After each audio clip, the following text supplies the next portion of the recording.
digitales, que espero que sea lo más ágil y lo más aterrizado posible a cosas prácticas y a ejemplos concretos de su trabajo, con lo cual ahí atenti tutti porque todos hoy día vamos a colaborar. Bien, ¿qué es esto del user experience, la experiencia de usuario? Si nosotros lo utilizamos como un término, ¿cierto? Cotidiano, trivial, puede ser simplemente eso, lo que viven los usuarios.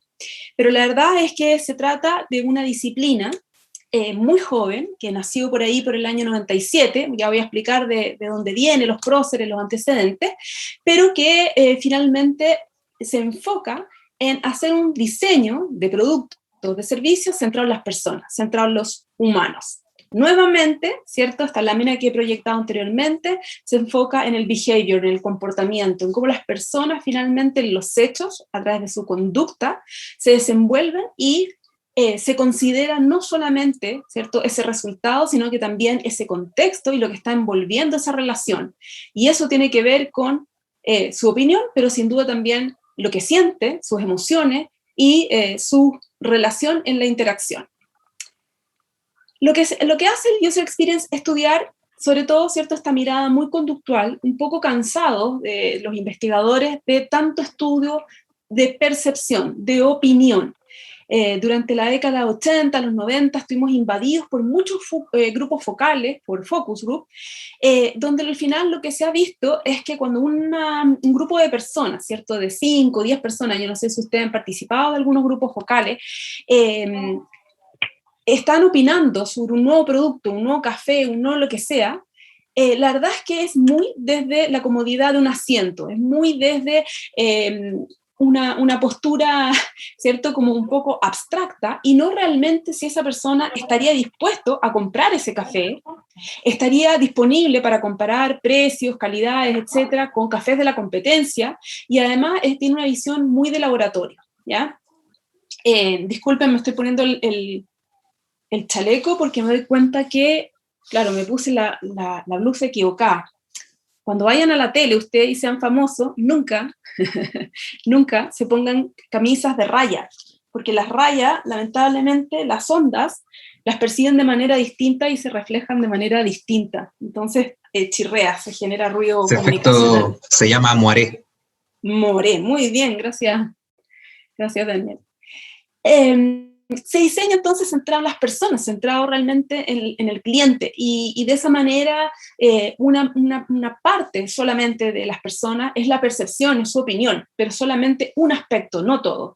Además, en los focus group, ustedes, como saben, muchas veces se contamina la opinión. Si tenemos a alguien muy bueno para hablar, aquí como la profe, chuta, se va a comer toda la conversación, va a liderar, va a hacer una tendencia, y eso no va a ser tan bueno porque va a contaminar la opinión del resto. También se basa nuevamente en la base del agilismo, que es modelar, prototipar, ir a testeo de lo que tengamos. ¿Ya? No recuerdo bien si esta imagen se había presentado antes, pero este es un cajero automático de cartón que detrás tiene una tablet que se presentó en una sucursal de Interbank en el Perú, y donde teníamos funcionando todo. Y estaba al lado de una sucursal, y lo divertido es que la gente quería probar ese cajero nuevo, le llamó mucho la atención, y estaba en situación de calle, de una oficina, entonces daba todas las condiciones para estresar ese nuevo producto. Y el último punto que tiene siempre esta disciplina es de mantener, de hacer una mejora continua, pero considerando también aspectos posteriores al lanzamiento, es decir, todo lo que hay que ajustar, todo lo que significa, mira, creímos que esta era la mejor manera de comunicar, o esta era la funcionalidad más correcta, pero tenemos que ajustarla porque justamente después del beta nos retroalimentamos de usuarios de verdad, en el fondo, ¿cierto? De usuarios que están en funcionamiento. ¿Qué diseña? ¿Qué testea? Se puede testear de todo, ¿ya? Desde productos físicos, una lavadora, y no es menor porque pongo el ejemplo de un icono de lavadora, porque nos ha tocado hacer muchos tests con las lavadoras LG, que para Latinoamérica, justamente empresas, consultoras como Amable, nos lo piden porque los usuarios de una lavadora en Latinoamérica es muy distinto que en Europa. En Europa son básicamente la dueña de casa, incluso puede ser el papá, el dueño de casa, pero en Chile es entre la mamá, los niños, la nana, un tremendo protagonista del entendimiento de esto. Entonces, si yo dispongo de una manera poco usable, o todo en inglés, o todo demasiado específico, técnico, no se va a entender, ¿sí? Porque tengo que hacerlo simple, tengo que hacerlo 3 pasos y pim, meter y echar a andar la carga. Esto se puede hacer tanto si el producto existe o tengo una versión, ¿cierto? Modelada muy, muy preliminar, o si ya está en proceso, ¿ya? Y en proceso significa que puede estar en producción, pero lo hacemos solamente para un grupito, ¿cierto?, de usuarios, family and friends, o sea, invitamos un grupito acotado, ¿cierto?, de usuarios para que puedan testear esto, y también solamente una idea. También podemos prototipar un poco como les hemos dado anteriormente, con dibujos, con planteamientos súper a mano alzada, súper primigenios.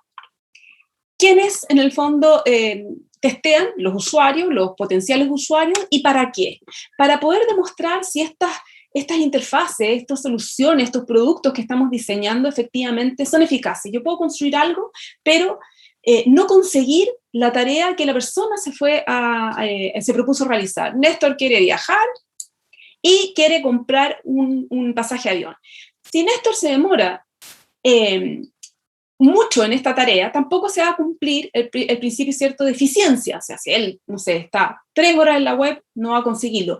Si lo consigue, obviamente es eficaz, pero también tenemos que equilibrar con la eficiencia, ¿ya? Y sobre todo el esfuerzo. De hecho, en experiencia de usuario hay un indicador que se conoce como el Customer Effort.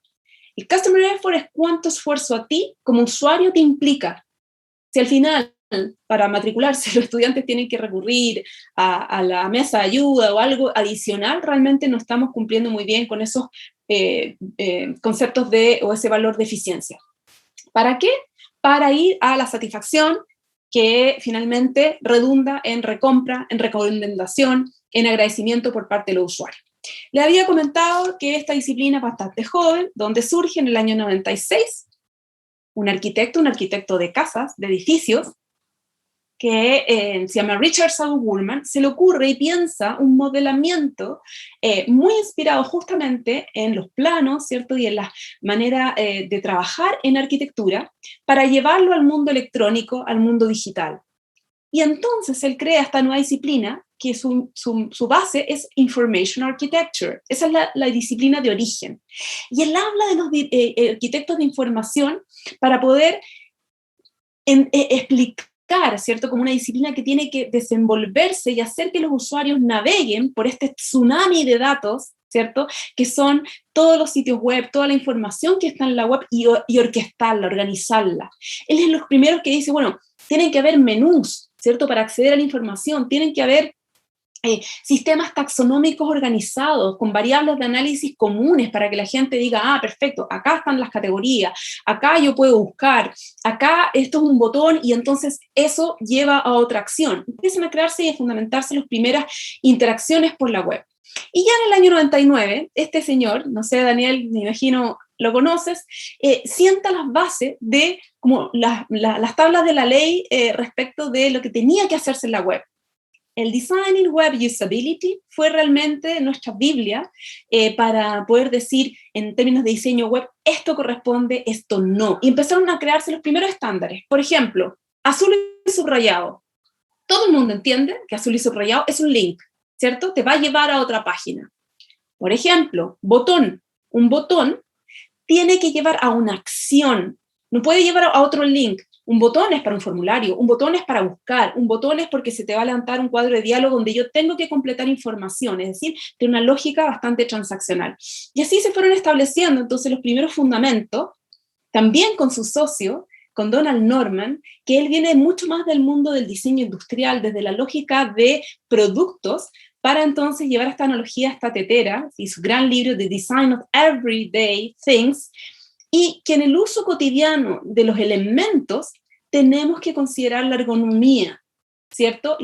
Toda la facilidad, la ciencia que estudia por qué esta silla es cómoda, que no lo es, por qué este coche guagua es útil y práctico y está pensado para dejar incluso una bebida, por qué este auto, ¿sí?, tengo como a mano, ¿cierto?, la guantera, o no, me tengo que ir, y es muy complicado, ¿cierto?, de qué manera están puestos los cambios. Bueno, él empieza a introducir entonces todos los aspectos mucho más del buen diseño en esta disciplina. Otros autores, los autores del osito polar, que así le llamamos al libro, que se llama Information Architecture, y ellos vienen, Lou Rosenfield y Peter Morville vienen desde el mundo de la bibliotecología. ¿Por qué? Porque esta ciencia también, al pensar cómo Claudia, cómo Ricardo tienen que encontrar las cosas, tienen que decir, perfecto, para encontrar, tengo que diseñar la manera de ordenarlas. Y los libros, la manera en que se estructura, ¿cierto? El mundo taxonómico por variables de análisis comunes, por alfabeto, por temática, por industria, por numeración, va a permitir entonces que la gente después sea muy intuitiva y diga, perfecto, aquí encuentro este producto. Esta foto está muy pixelada porque está agrandada, pero acá está el gran Ricardo Baezayates, ¿sí? De la Universidad de Chile, de la DSC, y aquí estoy yo, muy jovencita, hace 15 años atrás, cuando nos juntamos, que van justamente Peter Morville y un grupo de pioneros, de frikis, que vivíamos de esta disciplina en el año 99, y que fue un tremendo encuentro de chilenos, brasileños y norteamericanos, que iniciamos esta disciplina. En el año 2000, junto con estos autores, sale un libro que masifica mucho más la Information Architecture, que es el libro de Don't Make Me Think, o No Me Hagas Pensar, de Steve Krug. Porque él explica, como en fácil y en chileno, qué cosas en la web están mal hechas. Y eso no es un problema de capa 8, no es un problema de la interfaz de ustedes, tiene que ver con que está mal diseñado. ¿Cómo pueden hacer cosas que uno cuesta entender, los formularios programados por programadores, que es como, pero ¿qué quieren hacer aquí? ¿Se mueve por tabs? ¿O esto tengo que completarlo? ¿O dónde está el botón? Y no está a la vista, no está a la derecha, está a la izquierda. Bueno, él empieza a establecer las bases también de cosas simples, ¿cierto? Para la web. En términos muy de resumen, entonces, lo que busca esta disciplina es poder comprender cómo lo que está haciendo el usuario tiene que ser efectivo, eficaz, eficiente, ¿cierto? En pos de su satisfacción. Y acá un poco distintos modelos conceptuales que muestran que esta disciplina viene de otras, de muchas otras, y hay aquí ingenieros comerciales también, hay periodistas, hay diseñadores industriales, hay gente de la ingeniería, de la programación, que confluyen en todo esto, y finalmente, para explicar y cerrar con el modelo de Jesse James Garrett, que es un tremendo libro de los elementos de la experiencia de usuario, que en síntesis vienen a resumir parte de lo que todas las disciplinas ágiles establecen. Nosotros, para construir cualquier diseño visual, cualquier web, cualquier producto digital, primero, antes de pensar en, yo quiero rojo, yo quiero que sea así como con esto. No, antes de pensar en el diseño, tengo que tener muy claro qué objetivos persigue esta interfaz, qué tengo que conseguir, qué tengo que hacer, ¿cierto? Con este sitio web, con esta aplicación, con esta interfaz, qué quiero conseguir, tanto a nivel de negocio como a nivel de cliente, para entonces después efectivamente definir lo que se conocen como las especificaciones funcionales, es decir, qué funcionalidades tendrían que habilitarse para que los usuarios consigan hacer esas cosas, y por otra parte, qué contenidos debería trabajar, disponer, para entonces contar con una aplicación o con este sitio web. Esta parte no es menor, porque usualmente los usuarios lo que piensan, los clientes finales, es que es muy sencillo, hazme la web, ¿sí? No sé si a Daniel le ha pasado, pero es como, ok, yo puedo ser muy ingenioso, pero no tengo los contenidos, no tengo los fundamentos, la base que va a estructurar tu propuesta de solución, tu propuesta de valor. Entonces, malamente voy a poder diseñarte algo. Y sobre ese fundamento, entonces, yo voy a esta capa, ¿cierto?, de la arquitectura de información, a diseñar también la información, que es toda la jerarquía de la información que yo dispongo. Uno como diseñador no dispone los elementos al lote, todo tiene una manera en la cual yo quiero que la vista se vaya a una zona específica, yo quiero que se entienda dónde están las acciones, yo quiero disponer de esta manera u otra la publicidad, o no, ¿sí? Y finalmente, entonces, diseñar la interacción que se va a producir entre el usuario y ese contenido, para al final ponerle efectivamente el color y decir, mira, yo quiero un look and feel muy nice, muy suavecito, no, yo quiero algo súper rompedor, algo súper moderno, algo que sea muy disruptivo.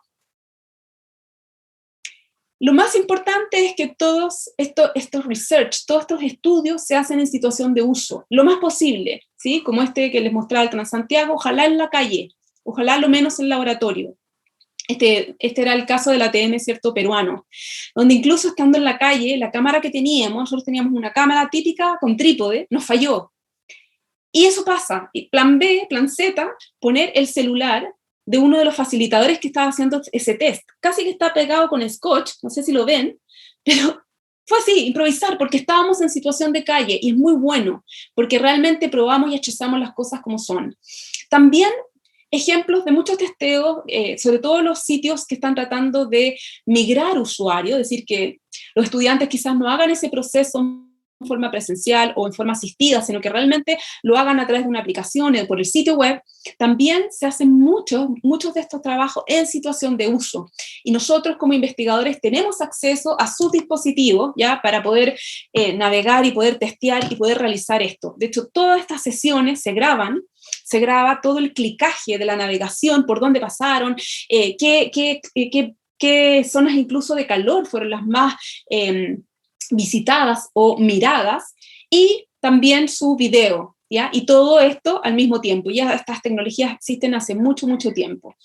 ¿Para qué? Para entonces ir a medir de qué manera, ¿cierto?, de qué manera es la eficacia, los usuarios consiguieron hacer las tareas, porque cuando testeamos no les decimos, oye, ¿qué te parece el sitio web? No, sino que le decimos, inscríbete, pon este reclamo, compra este pasaje, realiza una transferencia, haz un giro, haz un A aporte las en tu fondo 6:30, mutuo. ¿qué es eso? Hay un Sí, micrófono abierto. Y porque aún. las usuarios que tienen verde son los que lo cumplieron, los que tienen amarillo es que no cumplieron dentro de el tiempo, ¿cierto?, más o menos estimado, pero una tarea se demoraron más de 2-3 minutos, los que nosotros como investigadores hayamos establecido, y los rojos que simplemente no lo pudieron resolver por sí mismos. También medimos, después tenemos usualmente estos testeos de usabilidad, encuestas post-cuestionario, donde ahí efectivamente aprovechamos de explicarles y preguntarles por su nivel de recomendación, por su nivel de satisfacción, por su nivel de esfuerzo, y ya tenemos como métricas que después podemos hacer más comparativas. Como decía, ejemplos de prototipo, desde este tipo de cosas muy codiseñadas, donde podemos sentar incluso a los usuarios a hacer estos testeos, y también donde en esta disciplina, que antiguamente tenía la sigla de IA, después lamentablemente fue reemplazada, ¿cierto? Y IA hoy día todo el mundo entiende que es inteligencia artificial. Bueno, la arquitectura de información también diagramaba muchos diagramas de interacción, muchos flujos, ¿ya? Que incluso se llaman partituras de interacción, con lo cual nosotros también realizamos muchos de estos viajes de usuario. Nos es muy connatural a la disciplina todos estos viajes, ¿cierto?, que les mostré el miércoles pasado, de poder ir reflejando esta experiencia actual y esta experiencia deseada. Estos son ejemplos de registro, estos son Lookback, que es una plataforma que nos permite hacer como el recording de todas estas sesiones para que después ustedes las puedan revisitar, para que, no sé, si Ernesto, Ricardo quieren decir, oye, tengo dudas, no me quedó claro, o lo que sea, quieran ver qué le pasó, los comentarios. La técnica es talk aloud, es decir, el usuario, le damos toda la libertad para ir comentando, ¿cierto?, en forma espontánea lo que le va sucediendo, puedan revisitarlo, pueden revisarlo. Un poco de lo que, ¿se acuerdan? Habíamos visto de los arquetipos. También los testeos responden un poco a estos arquetipos, a quienes habíamos visto como usuarios participantes, y entonces mapeamos, este es un ejemplo de viaje actual, por eso tiene hartas caritas chistes en este viaje. ¿Y en qué se traduce cuando ya tenemos el viaje deseado? Se traduce en lo que se conoce como wireframes. Estos son wireframes de alta fidelidad, incluso tienen diseño, que son como maquetas, mockups. Aún no está esto programado, no tiene código, ni siquiera tiene este código HTML, sino que es muy sencillo, pero ya estamos trabajando con, en este caso, como es de mucha alta definición, los copies, los textos finales. O sea, aquí no deberíamos poner el Lorenzitum, que es como el típico texto en latín, como para rellenar. No, deberíamos ir ya a trabajar estos contenidos. Ese es el trabajo de arquitectura e información. En este caso, para que se entienda el ejemplo, es Chile Atiende, donde si describimos todo el proceso, estudiamos a estos usuarios, también los arquetipamos, y por cada uno de ellos hicimos sesiones que nos permitieron construir este viaje de la experiencia. Y como resultado construimos una web, y lo que hicimos fue transformar más de 3.000 trámites que Chile Atiende tiene para los usuarios finales, que son todos los ciudadanos, en clave de usuario, en situación de contexto. En vez de llamarle el trámite 04728, llamar, oye, ¿en qué etapa de tu vida estás? ¿Estás iniciando la jubilación? ¿Estás pensando que te quieres jubilar? ¿Ya te llegó la carta de jubilación? ¿O soy migrante, quiero vivir acá? No tengo permiso de visa. Entonces te ponen en un momento de vida que sintoniza y que todo el contenido tuvimos que redactarlo en esa lógica. No redactarlo desde, yo estoy acá y Chile Atiende, vamos a ver si lo podemos atender. No, sino que en lógica de servicio. Cómo este contenido tiene que ser útil. Oye, me quedé sin trabajo. ¿Qué es el ejemplo? Bueno, en el trabajo hay 3 grandes momentos. El momento del despido, que es uno de los más críticos, con todos los trámites que eso implica y que para muchas personas, sobre todo las más jóvenes, puede implicar mucho en comprensión, no entender todos los trámites que hay que hacer del finiquito, desde un reclamo, desde si esto es legal o no, hasta el día después del despido, que lamentablemente tiene muchos temas que hay que resolver con la ISAPRE, con la AFC, con todas las instituciones, y después, ¿cierto?, lo que implica el desafío de buscar un trabajo nuevo. Entonces, nosotros rediseñamos todo ese contenido y este trabajo es de arquitectura de información. Tengo que ponerme, ¿sí?, en el lugar del usuario, de quien en este caso está en esa situación, y redactar el contenido lo más directo, lo más cortito, simple, porque en la web, no sé si les pasa a ustedes, pero nadie lee. Es muy poco probable que leamos. Uno ve, escanea, ve cuáles están en bullets, qué está en negrita y chao. Entonces teníamos que simplificarlo mucho. ¿Sí? Bien. Vamos a, no sé si hay dudas hasta ahí.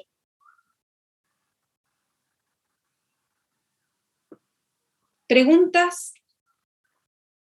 Bien, para Mauricio, ¿quién más llegó hace poquito?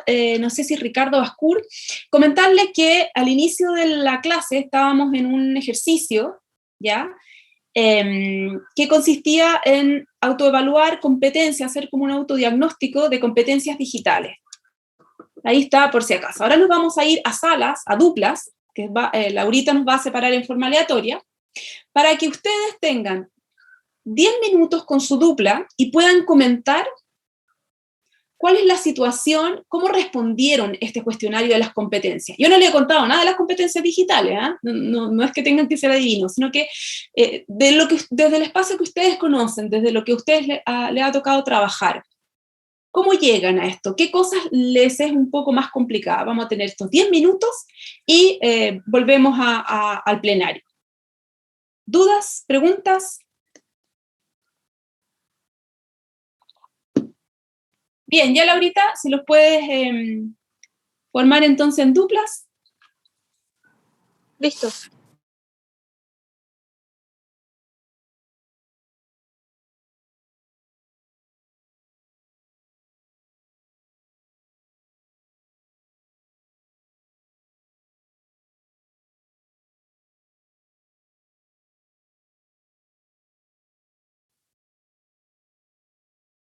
Hola Luis, estabas muteado. ¿Cómo estás? Bien también, gracias. Sí, somos los dos, duplas. Yo soy gerente de riesgos, trabajo en Casa Central con Luis Eduardo, con el rector. ¿Y tú? Ah, perfecto.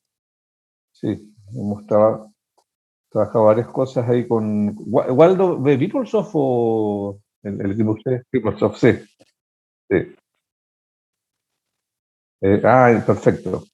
Con la Jackie, con Iván. Sí, sí, sí, sí. Sí, he trabajado harto con ellos, así que estoy hace un año aquí en la institución. Poco, muy poco. Sí, ¿tú? 12. Ya. Sí, yo llegué a formar la gerencia de riesgo, digamos que antes no existía. Así que, entretenido.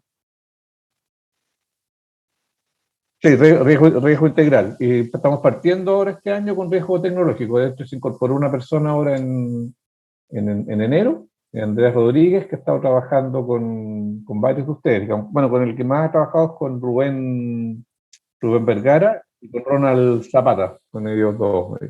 Y así que, no, hay temas de seguridad de información que le estamos poniendo harto énfasis también, así que bien entretenido. ¿Y tú qué cargo tienes en este proyecto? Perfecto, perfecto. Sí, yo conozco muy bien ese mundo porque mis inicios fueron en el mundo tecnológico, digamos, y también fui gerente de operación y tecnología, tuve a cargo toda la área, yo trabajé muchos años en el Citi, entonces ahí en Citibank, y ahí tuve a cargo el equipo de tecnología, digamos, así que mundo muy entretenido, digamos. Sí. Oye, ¿qué tenemos que hacer lo que esté bien? Era de la... Ah, tú la, tú la tienes.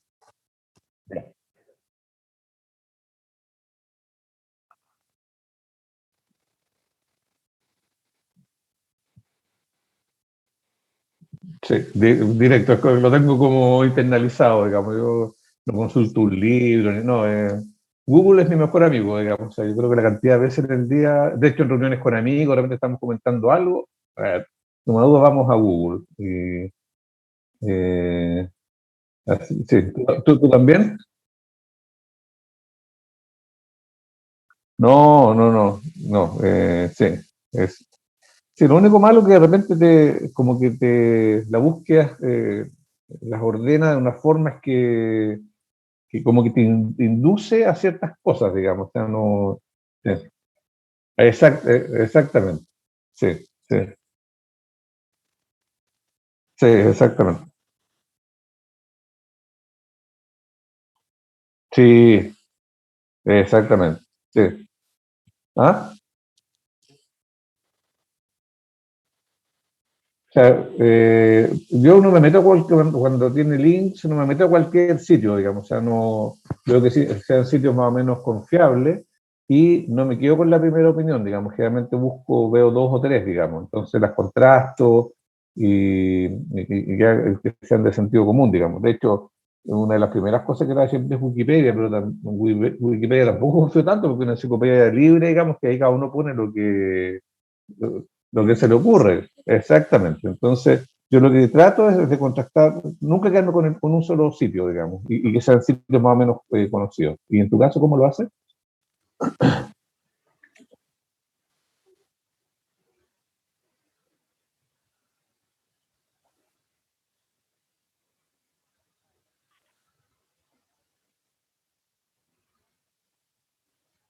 Ya, exacto.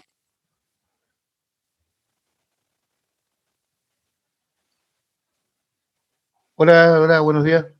Hola Héctor. Oye, a ver, no me quedó muy claro cuál era el propósito de esta mini reunión. Ah, ya. Bueno, es que es nuestro mundo, po. Sí.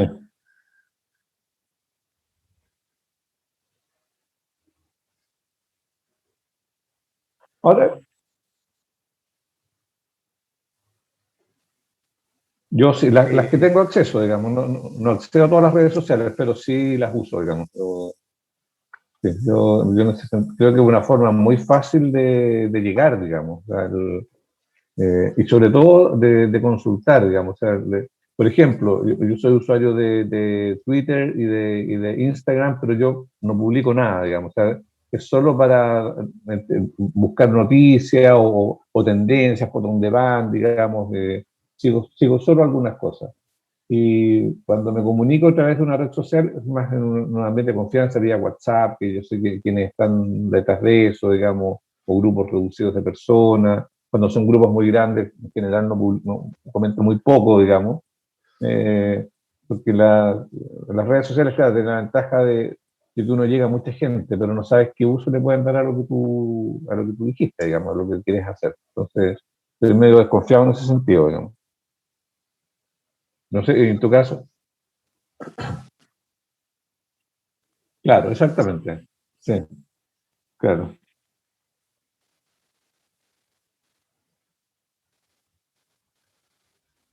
Sí, sí, sí, sí. Pero yo uso Twitter más que nada para entregar.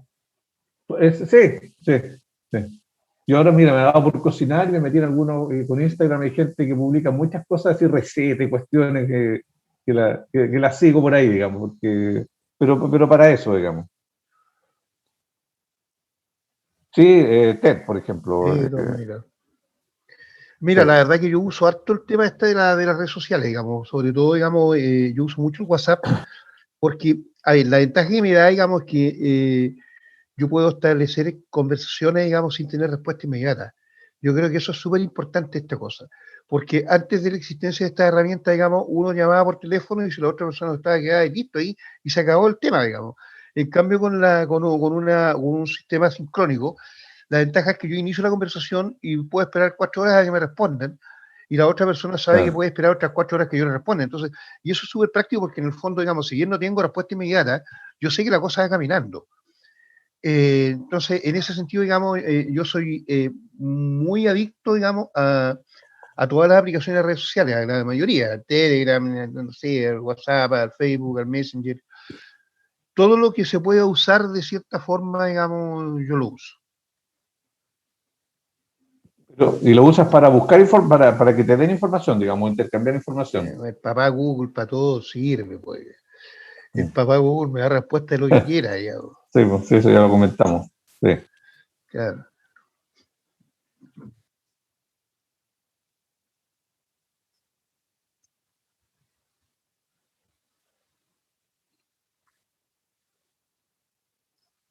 Yo lo Ah, comparto pero es por que WhatsApp. depende. Generalmente, sí. Depende de lo que sea y depende el tema, digamos. Ponte tú si estamos hablando de un tema interesante desde el punto de vista, no sé, científico, laboral, digamos, yo lo comparto con el grupo de la oficina, o eventualmente con algún grupo de colegas que tengo también. ¿Te das cuenta? Pero si es de otro tipo de Pero, temas, ¿por digamos, qué políticos, vía compartes? ¿perdón? La pregunta es ¿por qué vía compartes, que no sea mail? Esa Por eso parece que era digo, la pregunta, Luis, ¿no es cierto? depende del contenido. Hay cosas Ujú. que las voy a compartir por WhatsApp, otras que las puedo compartir por Facebook, otras por Twitter. ¿Ya? El correo, la verdad es que es lo que menos uso ahora, digamos, más por Sí. formalidad. No, para nada. No, se Sí. usa para crear los retiros de FP.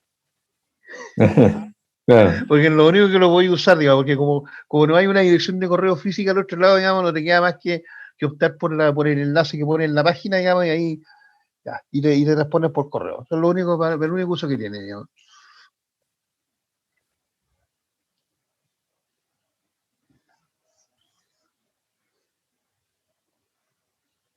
ahí no tuve idea. Yo puse un 1 ahí, no tengo idea.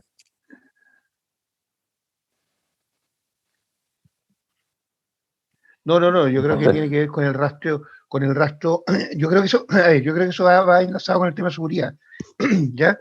Yo creo que la pregunta va dirigida a si tenemos claro que cada intervención que nosotros hacemos a través de la web va dejando una huella,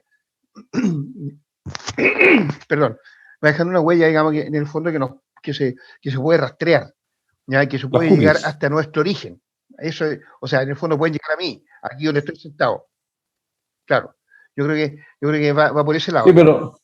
pero yo creo que no conocemos, o sea, en el caso nuestro, porque está enfocado a lo que sea, a INACAP, digamos, la pregunta, ¿no es cierto? Si tenemos.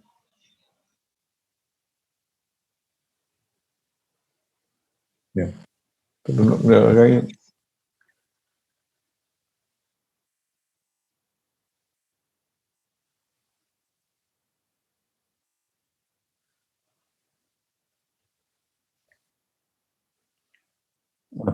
Sí, po.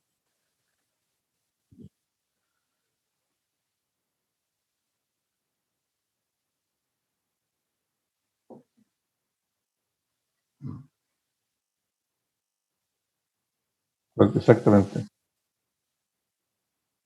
Sí,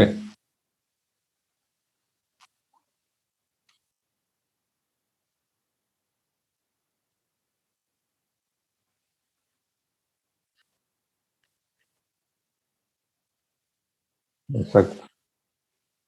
Bueno, pues, ¿ustedes tienen esa cultura o no? Sí, qué bueno.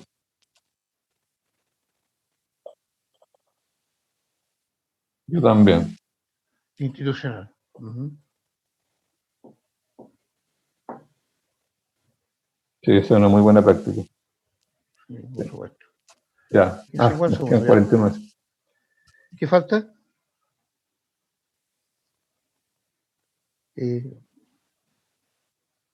WhatsApp. Yo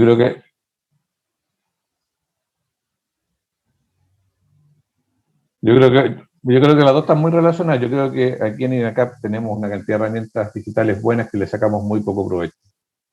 Yo creo que aquí tenemos una oportunidad, digamos. Sí.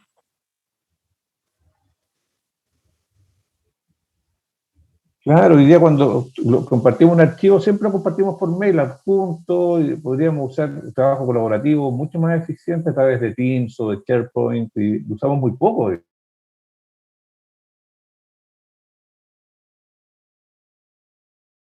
Recording in progress. Perfecto. Súper, muy bien. Parece ya estamos todos. Bueno, la pregunta es abierta. Quienes quieran comentar de su dupla o trío, porque ahí hubo también trío, la siguiente: ¿cuál de los aspectos, cuál de las competencias, y voy a desplegar después el formulario para que lo revisemos, creen ustedes tienen más brecha, hay más oportunidad para trabajar? Voluntarios, que hablen nomás.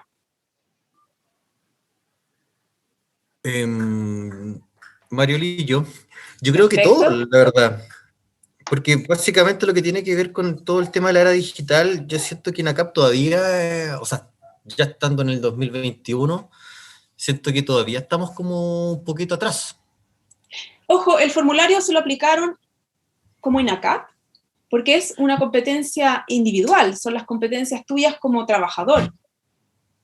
Sí, no, pero como trabajador dentro de INACAP. O sea, tampoco Vale. puedo correr con Ok. colores propios, ni decir estas son las mejores herramientas digitales que voy a ocupar, Ya. y yo las ocupo, no puedo hacer eso tampoco. Ok. Entonces, sorry, que está mi hija. No. Y la vida No misma. Sí. no te excuses, o sea, no te Estamos en la casa. expliques, está bien, no, es muy normal.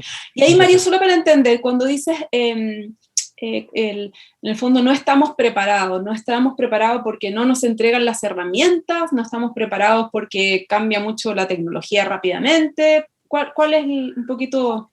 Es que yo creo que no estamos preparados todavía porque no se ha visto de forma ordenada, en mi humilde opinión, porque, por ejemplo, en este momento tenemos una gama de herramientas disponibles para todos, pero siento que todavía no hay una conducción de, ok, pero ¿para qué debo usarlas? Porque si bien es cierto, yo recibo mensajería instantánea tanto de por lo menos 3 herramientas distintas. Entonces, ¿cuál es la oficial? ¿A cuál tengo que estar atento? Puedo hacer videoconferencias también con 3 o 4 herramientas más. Puedo disponibilizar y publicar información también en 4 herramientas, 3 o 4 herramientas más. Entonces creo que hay un tema ahí que que es una tremenda oportunidad de mejora, de cómo ordenamos este camino, de cómo, como explicaba antes, desde la arquitectura de información hasta la disponibilización de información, porque en este momento muchos desarrollamos tableros, pero siento que no hay una preparación no técnica del desarrollo del tablero, sino que Ok, cuando hablo de técnico es, ok, ¿cómo leo los datos y cómo hago un gráfico? Pero la pregunta, ¿el gráfico es el que mejor describe estos datos? bien. Gracias, Mario. Pamela estaba, que había levantado su mano primero, después vamos con Mauricio y con Hugo. Sí, respondiendo a las preguntas, de verdad que me quedé con un signo de interrogación gigante con el concepto de huella digital. No tengo idea. En la conversa que tuvimos con Ingrid, ahí ella decía, no, yo tampoco sé, pero empezó a decir muchas cosas que yo no tenía idea. Entonces, al menos Ingrid sabía más de lo que yo respecto a ese tema, así que de eso me gustaría aprender, porque nunca lo había escuchado. Perfecto, gracias, Pamela. Vamos justamente a comentar hoy día y explicar qué significa esta huella digital, nuestra huella. Mauricio Mora. Mauricio. Sí, nosotros estuvimos con Mauricio, nos tocó a los dos Mauricio en el mismo grupo, y llegamos un poco a la conclusión de que hay un tema, y tiene relación con una de las preguntas que estaban ahí, de lo fidedigna que puede ser la información y por consecuente la confianza. O sea, muchas de las implementaciones tecnológicas tienen que ver con la confianza que se les pueda dar.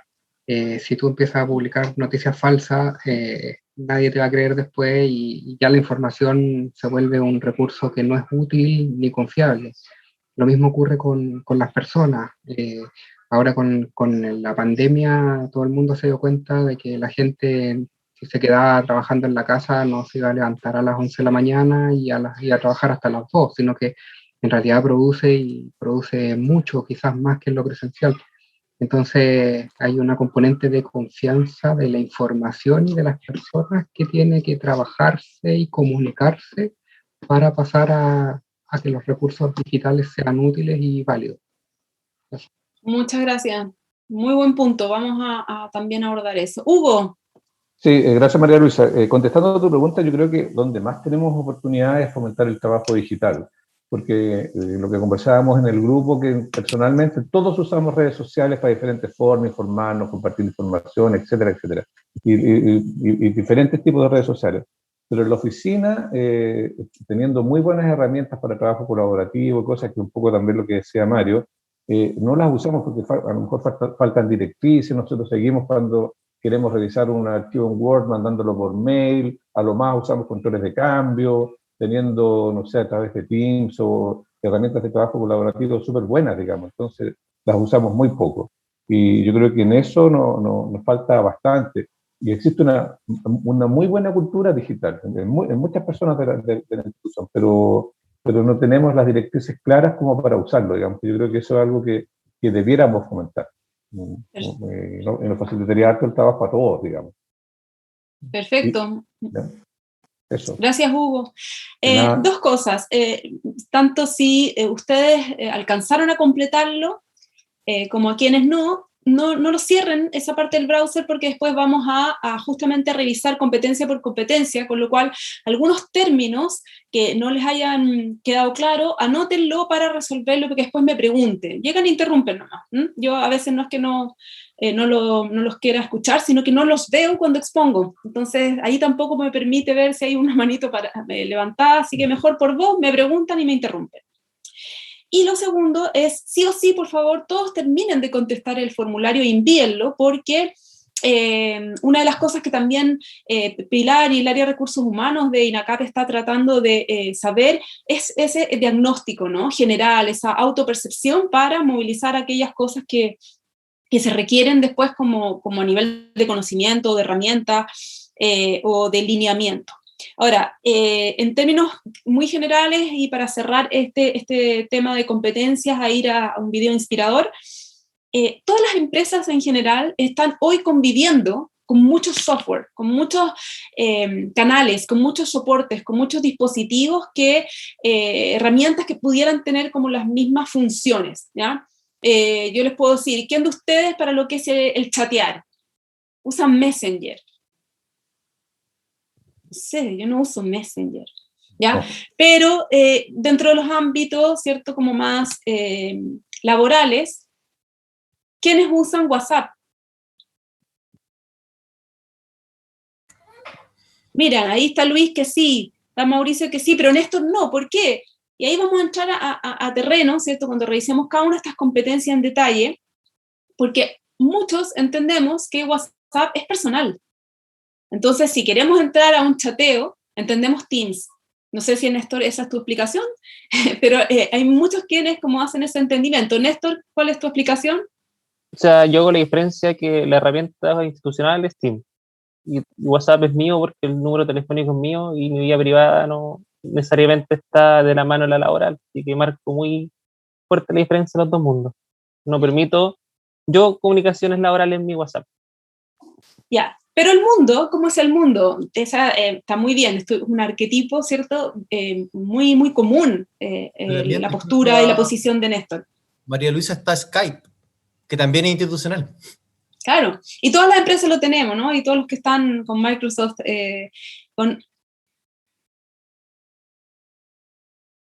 Sí.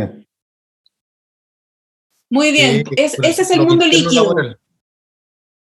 Claro, porque el mundo es líquido, no está fragmentado, no es como tan dividido, ¿no? Entonces, esos también son los desafíos que hacen. Entonces, también es pensar cómo tenemos que desarrollar habilidades que nos hagan finalmente saber que esas son herramientas, da lo mismo si son oficiales o no oficiales. El punto es que hay una componente cultural respecto de qué connotan ellas para que efectivamente se utilicen. Yo creo que mucho más pasa por la utilidad, por qué deberían conseguir, que finalmente es la comunicación, para efectivamente usarla, no tanto por qué jerárquicamente o por explicación formal, ¿cierto?, da a la empresa, o en este caso INACAP. Voy a llevarlos a un video que justamente habla, comentan si está viéndose el video y vamos a compartir. Laura, ¿se ve? No, parece que no. No, este no es. Bueno, a ver si no. Mis disculpas. Pantalla, desktop. María Luisa, como tema anecdótico, sí, ¿Ahí se ve? Seguimos usando Messenger. Sí, ahí se ve. ¿Laura? Sí.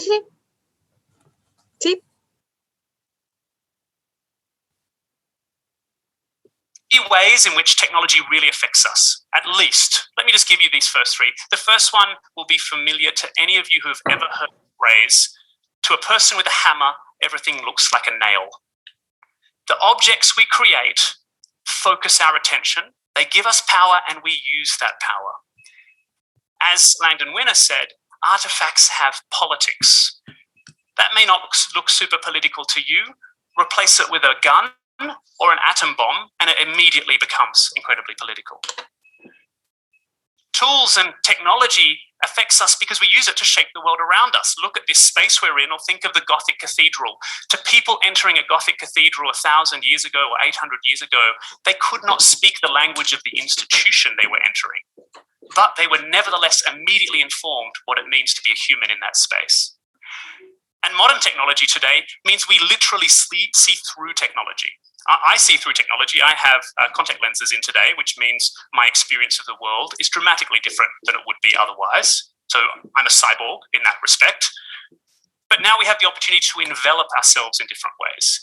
And the most annoying cyborgs today are these people, okay? The people who put their hands up and their mobile phones at concerts and record the concert. So even if you're tall like me and you feel like you should have a natural advantage in watching people, it's now removed by the fact that everyone's looking through the screen. Don't do that. Please don't be that kind of cyborg. It's not the best type of cyborg. But this is happening more and more. We're literally viewing the world through our devices. Why is this a problem? Let me give you 3 fears that we have today. Number 1, are we becoming redundant? After millennia of using and creating tools, are we at a turning point where we're no longer needed in some sense? Or is it actually more about division? Are we scared of being separated from one another through technology? Or third, are we being squashed, flattened out? Are we being distributed and pulled too much in a way that means that we can't be the full rich people that we want to be or that we think we should be? So let me just quickly delve into each of those. The question of jobs, the future of jobs, I won't go into the data except to say I don't believe most of it, because it's up to us to decide today how we want humans and machines to relate. But the scary figures are out there from my friend Mike Osborne, 47% of US jobs at risk, from work from Bruegel, up to 60% of European jobs are at risk. Let's just focus on the fact that in all of history, this has always been happening, and it's actually not the jobs that disappear. It's the tasks within occupations that change dramatically. And the second thing to say here is there's great evidence from Australian studies recently that automation normally takes away the work you don't want to do. And Australian workers in the last 15 years alone have gained more than 2 hours a week, a substantial amount of time in interpersonal work, in creative work, in information synthesis work, which is all highly correlated with increasing job satisfaction. So the question is, what kind of stories can we tell each other to make that keep going, as opposed to a CEO announcing they're laying off 20% of their workforce in advance of automation just because they're worried? And we need to get the story straight, because just in May this year, these are 3 different takes on the same set of data. Robots are going to take all our jobs. Actually, robots are not going to take all of our jobs. Or my favorite, the Wall Street Journal, robots aren't taking enough of our jobs. The second big issue here is really around this question of division. It's this idea that somehow the world is not only becoming more unequal, but the technology is driving it. This is Turca Vera, a fantastic Brazilian photographer, famous photo of his of a slum in near Buenos Aires called Paraisópolis. It really illustrates this idea that the built environment is already dividing us. But what about the point when we talk about emerging technologies that we have 4.1 billion people around the world that don't have access to the internet yet, 2.4 billion without access to water and sanitation, 1.2 billion without access to energy, to electricity, and almost 600 million smallholder farmers who haven't even gone through the first industrial revolution. The greatest social injustice of any technological revolution is those who are left out. So let's keep that in mind as we move forward and understanding what the systems where we want them to take us. Muy bien. El concepto de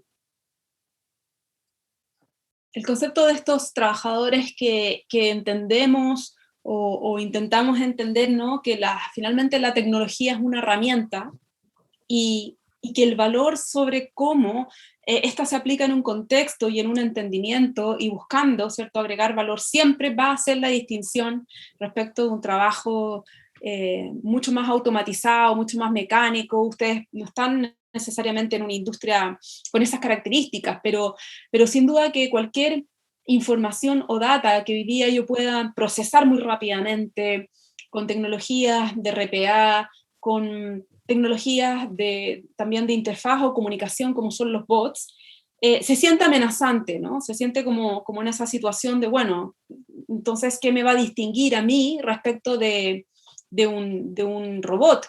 De máquinas que ya hace mucho tiempo como tecnología ya existe, la tecnología está disponible, pero que solo se ha masificado en el último tiempo, hace unos 5 años atrás. Entonces, la postura un poco de este presentador, de esta charla TED, dice relación con entender siempre eso, ¿sí? Cómo los software, las aplicaciones, las tecnologías, debiésemos asumirlas más que como una imposición, ¿sí? Como una necesidad de tener que estar en la última y estar empleándola, sino que esto para mí, para conseguir lo que yo finalmente quiero hacer, que pudiera ser analizar información, grandes bases de datos, que pudiera ser comunicarme, que pudiera ser enseñar, que pudiera ser explicar, que pudiera ser poner en situación a otro, ¿cómo me ayuda? Y entonces ir a ese origen es un poco la base de este video. Estaban preguntando ahí a Laurita si se va a compartir el link. Sí, se va a compartir y este es solamente un extracto del video. La charla TED es mucho más interesante que eso. Yo se las mandé compilar porque la idea era un poco que esto lo pudieran ver antes. No sé, ahí me gustaría escuchar a Mauricio Pradenas y a la Ingrid Cabello si tienen algún comentario respecto de este video que estábamos viendo. Ingrid. Sí, yo lo vi antes, me llegó antes del video y me llamó la atención cuando parte preguntando si se sentían como aliens. Eso me llamó mucho la atención, la verdad. Y sí, pues, que al final como que la reflexión es como, ¿por qué somos seres humanos? ¿Qué nos hace ser seres humanos? Entonces, es bien interesante la reflexión que hace él y en realidad es porque nos cuestionamos todo. Y eso nos hace como cuestionarnos nuestra propia existencia, nos hace ser humanos, ¿cachai? Entonces, es bien entretenido toda la reflexión que hace él y es interesante, ¿ya?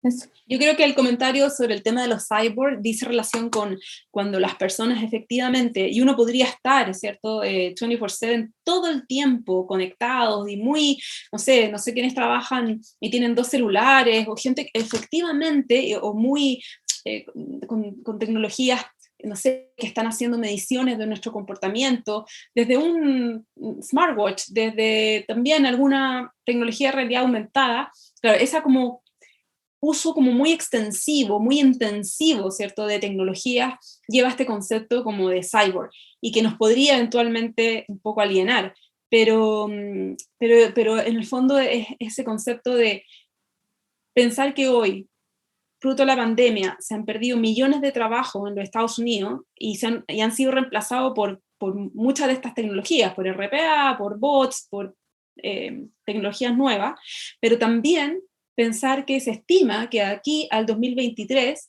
también Estados Unidos van a contratar a mucha gente. Bueno, ¿cuáles son los perfiles de esos nuevos trabajadores, estos workers 4.0? Mauricio Pradenas, ¿algún comentario, alguna reflexión? Sí, estaba escuchando atentamente lo que mencionabas y me trajo a la memoria inmediatamente un estudio que leí hace un par de meses atrás en que en Estados Unidos se está trabajando, de hecho, en digitalizar el trabajo que realizan los abogados, ¿ya?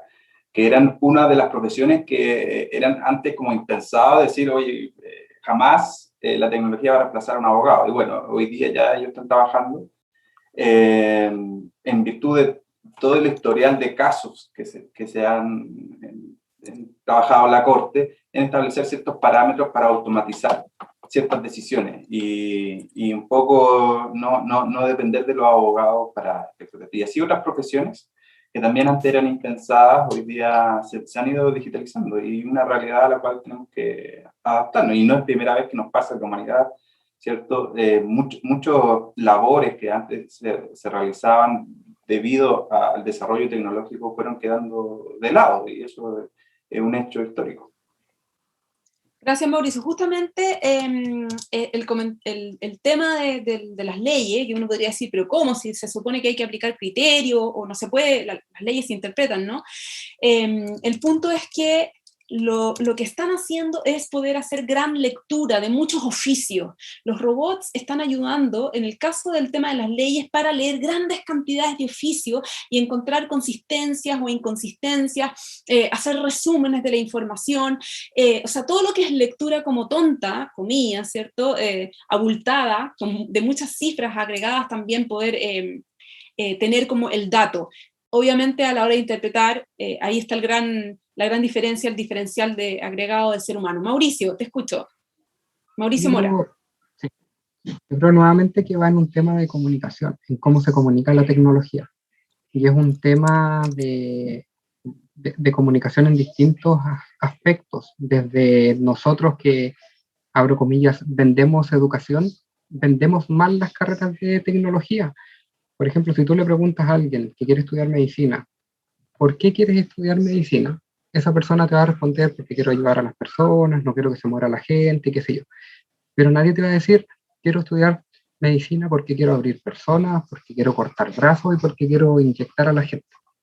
Cuando tú vas a una carrera de tecnología, a ti te muestran un computador abierto, te muestran una antena, te muestran muy puntuales de tecnología, pero no te dan el trasfondo de que tú estudiando telecomunicaciones, por ejemplo, vas a ayudar a que sectores rurales se puedan conectar al resto del mundo, o que puedan llegar nuevas formas de trabajo como Uber Eats, como todas las nuevas formas de trabajo que existen hoy día. Entonces yo creo que va en un tema de comunicación, y lo mismo en este concepto. A mí siempre en las charlas me preguntan, cuando hablo de esto de en Estados Unidos se van a reemplazar X cantidad de empleo por robots, es como, oye, pero ¿cómo va a pasar eso?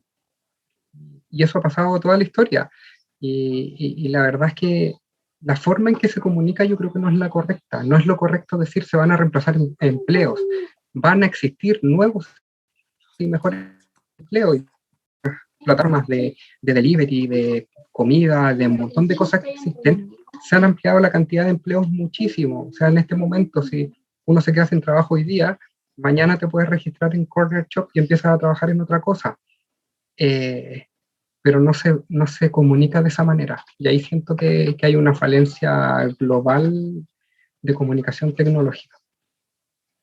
Gracias, Mauricio. Sí, bueno, está ya medido y son aproximadamente 30 millones las personas que han perdido a nivel global el empleo fruto de esta pandemia, pero también son muchísimos los que van a obtener nuevos trabajos y nuevos que incluso no imaginamos. Yo solamente en relación con la analogía o el ejemplo que ponías tú de la medicina versus, ¿cierto?, el mundo de las telecomunicaciones, lo interesante es que las nuevas generaciones, ya cuando dicen quiero estudiar medicina, no solamente lo están pensando por querer salvar vidas o abrir personas, ¿sí? Si es que se llevara como algo como más, alguien tuviera una visión desde ya de cirugía, sino que también a muchas personas que tienen el interés científico, ¿no?, de apoyarse en tecnología y desde allí pegar un salto, y desde allí hacer una tremenda contribución.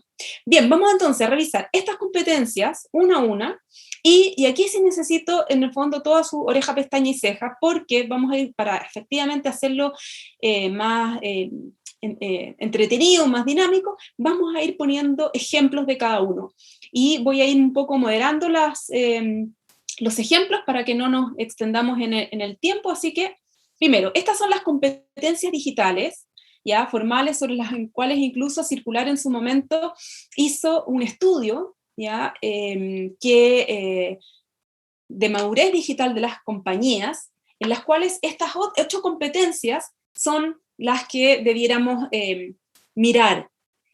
¿Cómo se explican? ¿Ya? Y aquí ustedes van a ver, yo les voy a dejar esta presentación, una definición muy general, ¿sí?, de en qué consiste esa capacidad, una definición muy, muy simple, y luego esta, que es la que vamos a empezar a detallar. Entonces, vamos a hacer lo siguiente, yo la describo, ¿sí?, y ustedes dan un ejemplo, ¿ya? Y simplemente hablan y comienzan para poder explicar en el fondo su ejemplo o su contraejemplo. Me refiero no solamente de sí, yo lo hago, sino que, oye, yo lo aprendí. Y fue por fallo y error, ¿cierto? Por fallo y acierto. Bueno, lo primero tiene que ver con la gestión de la información digital. Me imagino que esta es como la más fácil, un poco la que todo el mundo se maneja, porque tiene los recursos, sabe buscar información, pero también cómo podemos reunir data que está en Internet, y eso nos permite entonces discriminar y nos permite saber si esa fuente de información es útil o no, cómo selecciono esa información. También si tengo fuentes, ¿no?, de información en las cuales constantemente me apoyo, alguna revista, algún grupo, ¿cierto?, en redes sociales que estoy siguiendo, o el que tengo como de referencia. Y también procesar y analizar contenido digital que me permita conseguir, ¿cierto?, una determinada tarea, logrando incorporar elementos que son digitales de una manera eficiente y hacerlo obviamente en un ambiente muy, muy natural. Veo firmando ahí la cabeza Daniel, no sé si Daniel quiere dar un ejemplo.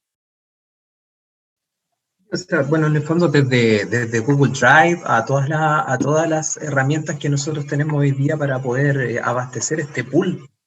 A mí principalmente no me preocupa tanto el que lo sepamos, lo dominemos, porque es múltiple y multifactorial. Mauricio, Hugo, Ingrid, todos tenemos a lo mejor nuestra forma, nuestro pool de herramientas, pero me preocupa más, por ejemplo, que con el tema de la post-pandemia esta curva tienda a descender.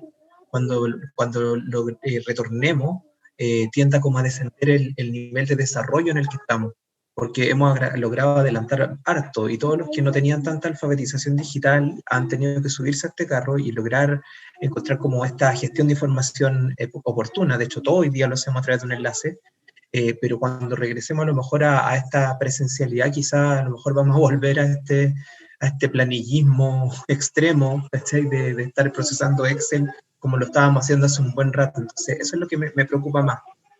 Ok. Gracias, Daniel. Ahora, un ejemplo de esto. Respecto a la información que aporta o no valor.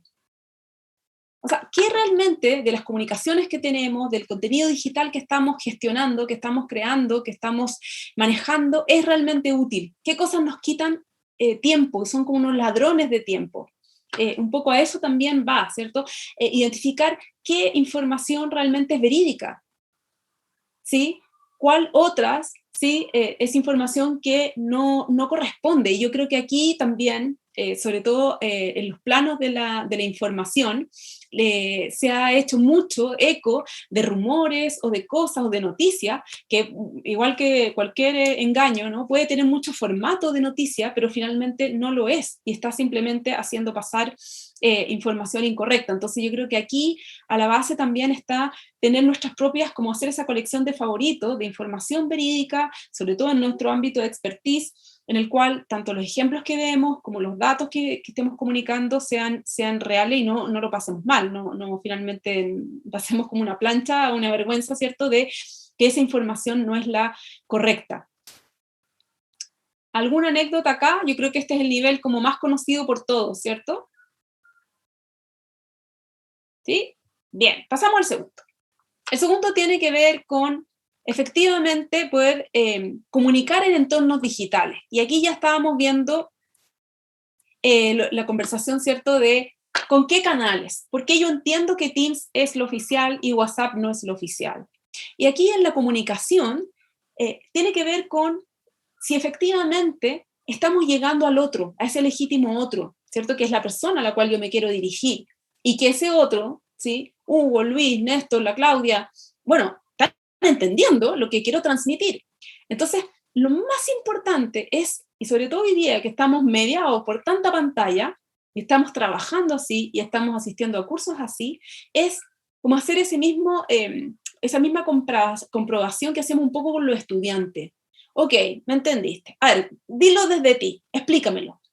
¿Ya? Como somos adultos, obviamente, yo no, en mi comunicación no le digo a la Camila, oye, ¿tú qué entendiste? Sino que hago una pregunta que finalmente lo que estoy haciendo es, ¿entendió que la reunión es a las 4? Ok, ¿y cómo eso lo confirmo? Porque si efectivamente, por ejemplo, lo voy a confirmar por WhatsApp, y entiendo que WhatsApp es muy informal, en ese ámbito, ¿cierto?, que yo la estaba citando quizás para una reunión a Camila, entonces no va a llegar, es que no sabía, es que yo no uso WhatsApp para el trabajo. No sé si le ha pasado ese tipo de problemas, ¿cierto?, de descoordinaciones. Y esto tiene que ver con llegar a acuerdos, con efectivamente entender y también conocer el estilo cognitivo del otro, porque si efectivamente Néstor dice, ¿saben qué? A mí, por estos canales, yo no los voy a entender como una formalidad, ¿sí? Si hay una reunión de área, una de rectoría, y todo se comunica por un WhatsApp, no está en la agenda, seguramente Néstor no va a llegar. O el mismo sentido de efecto, de falta de efecto que hoy día están teniendo los mismos WhatsApp ya a nivel, esto ya personal. Hace unas décadas atrás el mail era súper efectivo. Yo no sé si usted de aquí, a Luis, a Héctor, realmente un mail llegaba y ¡pum! Uno se volcaba y respondía al toque. Bueno, eso ya se empezó un poco a perder el sentido. Los mails hoy son mucho más como formales, los hilos de mail son una lata, esto de sí, gracias, ¿sí? Lo que pasa en el fondo con WhatsApp, ¿cierto? Con los WhatsApp de curso, las pobres mamás que estamos en esos WhatsApp de mamá y que es, sí, que se mejore, bueno, como el chiste. Pero la verdad es que cuánta de esa comunicación es efectiva, cuánta basura hay. Entonces, también entender que el otro, ¿sí?, si es una persona, por ejemplo, muy visual, no va a escuchar un audio de WhatsApp. Yo no sé cuán odiosos son para muchos los audios de WhatsApp. Si yo estoy todo el día en reunión, yo no puedo estar haciendo esto, ¿sí? No tengo tiempo, o lo veo, ¿sí?, y soy más o menos capaz ahí de hacer dos cosas al mismo tiempo, o no puedo procesar tanta cantidad de información. ¿Algún ejemplo, alguna anécdota, chiquillos, algún comentario respecto de la comunicación en entornos digitales? Yo te puedo dar un... Hugo. Gracias, María Luisa. Mira, a mí me pasó aquí en INACAP, yo no llevo tanto tiempo, digamos, pero aquí y llegué en pandemia, digamos, y la comunicación por el chat de Teams es muy habitual, muy habitual. Y casi todos nos comunicamos por esa vía, pero me pasó con un par de personas que les mandaba mensajes y nunca me contestaban. Y una de ellas me contactó como a los 3 días que le había mandado un mensaje: Hugo, me acabo de dar cuenta que tengo un mensaje de Teams tuyo, pero por favor no me mandes más mensajes por ahí porque no los leo. Si hay algo importante, mándamelo por WhatsApp, que es como es distinto a lo que estábamos conversando ahora, digamos. Entonces, ahí rescato lo que decías tú, que es conocer bien, como a tu contraparte, la persona con quien interactúa, y cuál es el medio que le favorece o esa persona espera que tú la contactes cuando es algo importante, digamos. Hay otros que prefieren llamadas telefónicas, etcétera, pero entonces hoy día, cuando tenemos tantas posibilidades, yo creo que es muy importante conocer bien cuál es el medio más práctico para usar, y no global, sino que dependiendo de las personas con las que uno interactúa. Muy bien, está la Ingrid y después Mauricio. Ingrid. Voy. No, yo más que nada como contarles la experiencia que tenemos nosotros en las asignaturas online. Yo trabajo en el área online, tenemos a cargo de las asignaturas que se dictan en modalidad 100% online.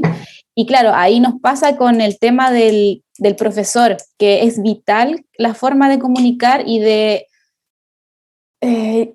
interactuarse con los estudiantes, ¿cierto? De motivar, porque como en esta modalidad es muy fácil desmotivarse porque no veo al profesor, porque no está instantáneamente ahí esperando que yo le pregunte. Entonces, creo que nos pasa mucho eso de que vemos profe, y ahí vemos también la capacidad del profe de a lo mejor de adaptarse a estas nuevas formas. Y de cómo, a lo mejor de la forma en que decía en la sala, oye, no sé qué, entrega la tarea, o sea, hacer tal cosa, a cómo lo comunicas eso mismo, pero en un entorno virtual. Y eso es súper importante. Nosotros nos damos cuenta en la dictación cómo hay estudiantes que es que este profe es muy pesado, y tú te das cuenta por los mensajes que escribe, no sé, y a lo mejor el profe no es nada pesado, pero con la forma en que se relaciona en el aula, da esa sensación.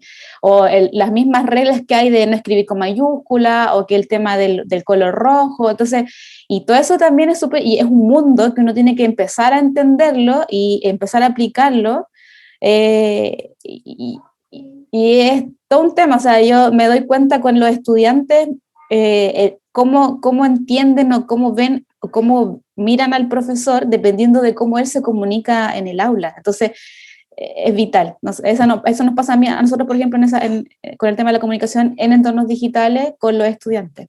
Gracias, Ingrid. No sé a cuántos de ustedes les ha pasado, pero yo he tenido personas con las que he trabajado, ¿cierto?, en proyectos, que ellos, en términos presenciales, en términos personales, son muy encantadores, pero en su comunicación escrita son muy duros, pero muy duros, ¿sí? Todo lo que está comentando Ingrid, escribir en mayúscula, ¿cierto?, por internet, es gritar. No sé si lo sabían, pero si ustedes escriben por mayúscula, tanto en WhatsApp, por cualquier tema digital, es gritar. Si yo pongo en rojo y negrita, o sea, es como warning, alerta, cuac, cuac. O sea, tiene muchas connotaciones, y ese detalle, ¿cierto?, de las connotaciones no es menor, porque detrás de todo eso hay un campo semiótico, ¿cierto?, del significado. ¿Qué significa esto que me está diciendo? Y que el otro está procesando, y que también le hace su asignación, le asigna ciertas connotaciones. Mauricio Mora.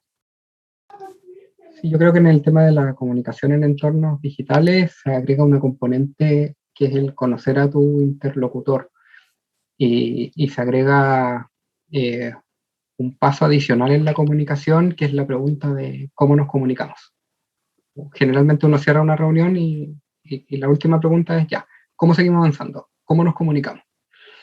Y ahí hay distintas técnicas que se pueden adoptar como para conocer a tu interlocutor. Por ejemplo, yo tengo la manía de que si me voy a reunir con un proveedor, con un cliente o alguien que no conozco, mirar en el LinkedIn quién es, dónde ha trabajado, qué ha hecho. Sí, y la verdad es que sirve harto porque llegas a la reunión con cierto porcentaje de conocimiento de tu interlocutor, y ya sabes cómo orientar la conversación, quién es, qué temas ya están adquiridos, o cuál es la base en la que parte. No es tan avanzado el análisis que lo hace, pero sí sirve mucho para entender quién va a ser la persona con la que te estás enfrentando. Para entrevistas de trabajo y todo ese tipo de cosas es súper útil. Muchas gracias, Mauricio. Vamos con esta otra que es importante y que no necesariamente la tenemos tan como en el radar, ¿no? Que es crear contenido digital. Nosotros no solamente esto es una acción de emisor, sino que también de receptor. ¿Cómo realmente creamos contenido de valor que está en la red? Nosotros podemos explorar funcionalidades que finalmente permiten que lo que estamos trabajando, ¿cierto? Un paper, un documento, una presentación, un diseño, un GIF, cualquier cosa que estamos hoy día trabajando, tenemos que un poco pensar, y sobre todo desde las tecnologías ya cloud, que están en la nube, bueno, ya está en Internet, ya está en esta red de redes. Y también esta capacidad de desarrollar el músculo para crear, para integrar, ¿cierto? Para reelaborar contenido digital y lograr también una diferenciación respecto de mi marca digital, mi marca personal, ¿cierto? Distintiva en esos entornos digitales, porque ya en el momento en que yo estoy posteando, ¿cierto? Un comentario o estoy comentando un post, estoy creando y desarrollando contenido digital. Eso en un entorno organizacional, en un entorno de una empresa, de una universidad y institución de educación superior como INACAP, sin duda que parece como muy lejano, pero lo cierto es que no. Cualquier cosa que hoy día nosotros estamos difundiendo a los estudiantes podrían viralizarlo, podrían repartirlo, podrían compartirlo, podrían difundirlo, y eso antes no lo teníamos así, era como, profe, ok, me puede pasar, y uno recibía, ¿cierto?, como a lo más un poco los materiales impresos, algunas guías, en INACAP se enseña mucho aprendiendo, con lo cual todo lo que teníamos venía directo, ¿cierto?, del profesor, del docente, y hoy esa lógica la estamos teniendo que extender a través de información adicional, que nosotros podemos tener una base, pero que en definitiva estamos distribuyendo y estamos agregando valor. Y también, sin duda, en esto es súper crítico y súper delicado el tema de los derechos de autor. De hecho, yo para compartirles la bibliografía, tuve que revisar que cada uno de estos 10 libros y papers tuviera un Creative Commons para poder difundir. Yo no puedo difundir algo que tuviera un derecho de autor cerrado, del cual yo no he pagado por esto. Y hoy eso parece como una tontera, pero no lo es. Hoy, de hecho, también algunas charlas TED Talk y contenido que está en YouTube también es cerrado, tiene cierta propiedad intelectual. Entonces ya no es simplemente como llegar y poder crear cualquier cosa. O sea, hay que estar muy atentos a ese aspecto. Y aquí en particular ya empezamos a poner en valía este concepto de la huella digital, ¿ya? Este concepto de la huella digital dice relación con todo el capital y el patrimonio que nosotros como personas tenemos en la medida que estamos en un mundo digital, ¿ya? Y ese capital está por acción, por todo lo que yo hago activamente, ¿sí? Por todo lo que yo posteo, por mi perfil en LinkedIn, por mi comentario en mi muro en Facebook, pero también por cosas que no son tan proactivas y que son mucho más, comillas, por la navegación, que pareciera mucha más, no es inacción, pero mucho menos, ¿cierto?, proactivo, mucho más reactivo, que es el de hacer, y que claramente va dejando esa huella en la medida que yo subo una foto.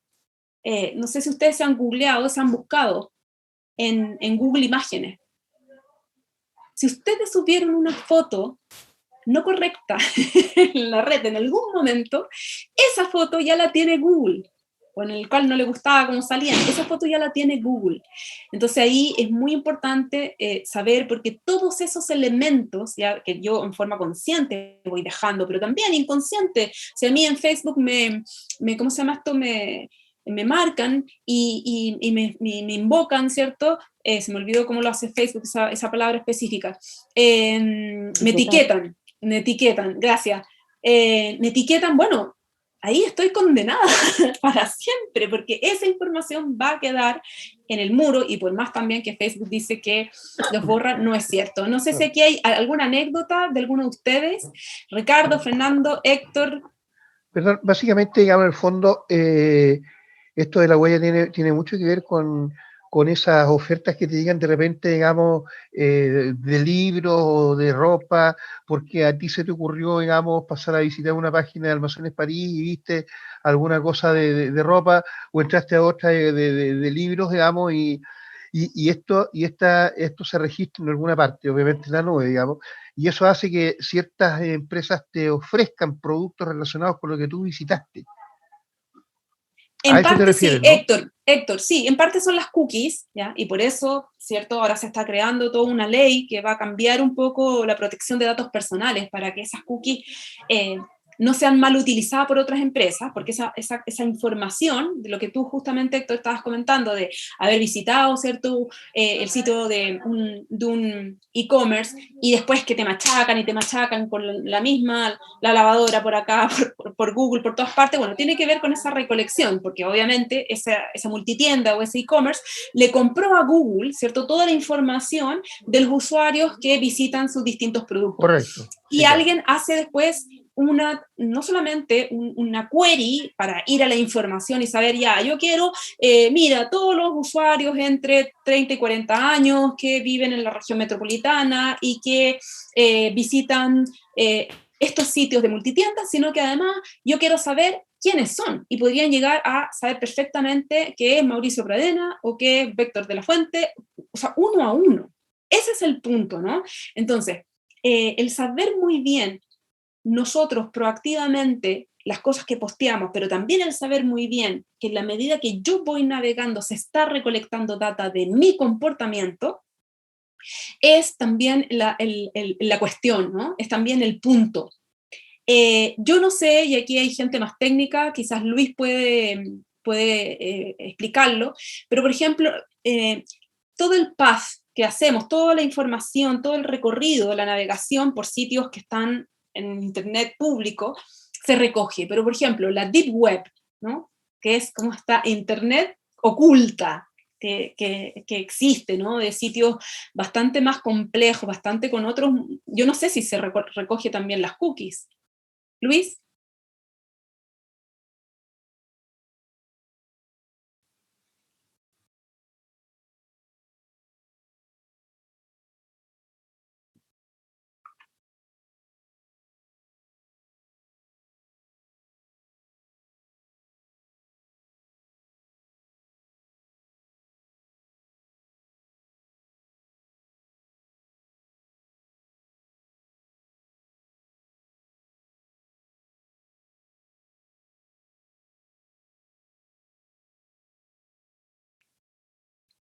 Yo supongo, porque gracias Luis, cuando uno piensa en la deep web cree que ahí, no sé, pues hay narcotráfico o hay prostitución, o bueno, lamentablemente en muchos de estos lo hay.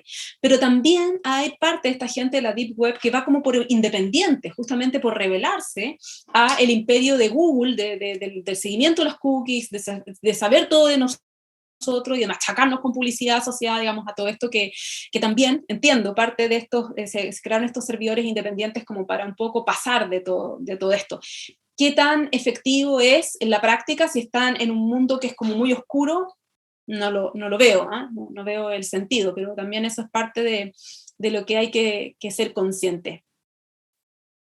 Bien, pasamos a cómo podemos entonces autogestionar los entornos digitales, ¿sí? Nosotros como desde nuestro rol, desde el liderazgo, entonces somos líderes que permiten también promover actividades en estos entornos digitales. Y hoy día estamos súper desafiados porque es lo que hay. ¿Cómo podríamos entonces, si la María Luisa nos mostró esto del Miro, ya empezar a aplicar quizás Miro o Mural, que son herramientas también en nuestro entorno laboral?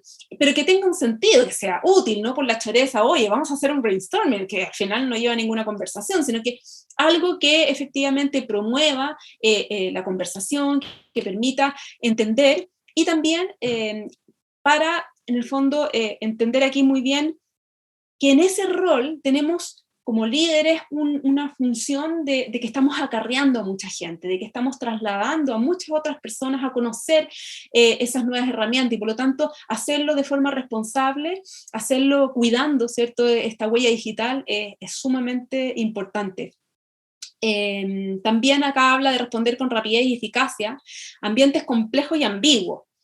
Bueno, en Internet se habla mucho de que hoy el mundo es muy líquido. ¿Qué significa que sea líquido? Es que no existe, lamentablemente, para Néstor, para mí, para los que les gusta tener un poco más separadas las cosas, tanta división, tanta decisión entre los mundos. Si yo voy a Pamela Cifuentes en la vida, no una es en lo digital y otra es en el mundo presencial. Y aquí yo diría que incluso la gente más chica, la gente más joven, es más inconsciente de eso porque no entiende que desde ya, creando contenido, posteando ciertas cosas, eso se va a quedar por siempre en Internet y no va a haber manera después cuando pida trabajo de limpiarlo en Internet. Facebook dice que te borra las imágenes, pero no lo hace. Acumula todo eso en servidores, ¿ya? Entonces, en ese sentido, cualquier posteo de mala manera, todo eso como capital reputacional, hoy día las empresas, incluso en áreas de recursos humanos, la está recabando a la hora de contratarte. Entonces, ¿cómo podemos responder ante un mundo cambiante que va absorbiendo nuevas plataformas, nuevas tecnologías, y no tampoco obsesionarnos en, oye, esto es lo oficial y esto no es lo oficial? O si efectivamente un poco nos mueve eso, bueno, ¿cómo yo puedo moverme tranquilamente en mi entorno, con mi equipo de trabajo, con los que directamente me relaciono? Los que me relaciono también lo entienden así, conocen, ¿cierto?, este estilo cognitivo mío, y puedo ir a, finalmente, el fin final, que es el beneficio de la organización, que es, en el fondo, por mejor en términos de INACAP. No sé si sobre esta competencia digital hay alguien que tenga brecha, hay alguien que no lo tiene tan claro, no sabía su importancia, o crea que realmente, no sé, va a tener que empezar a revisar un poquitito sus ámbitos de influencia y su huella digital. Acá hay líneas grises, encuentro yo, hartas líneas grises, porque tú puedes decir, yo no mezclo mi vida personal con la profesional, pero a lo mejor tu empresa sí la mezcla. Porque lo que tú escribes a lo mejor afecta a tu empresa independiente que lo estés haciendo en tu entorno personal, y viceversa. Tu empresa puede estar publicando cosas que no van en relación a tus valores personales.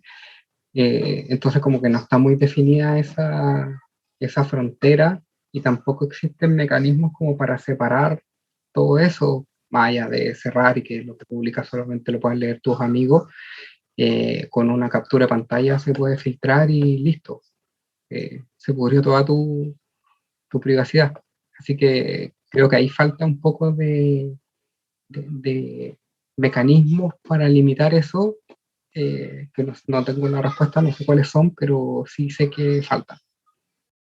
Me gustaría preguntarle a Ricardo Bascur, cuando ingresó a INACAP, ¿tú recibiste como algún, no sé si instructivo o pauta de justamente cómo tienen que conducirse los empleados de INACAP en estos temas digitales?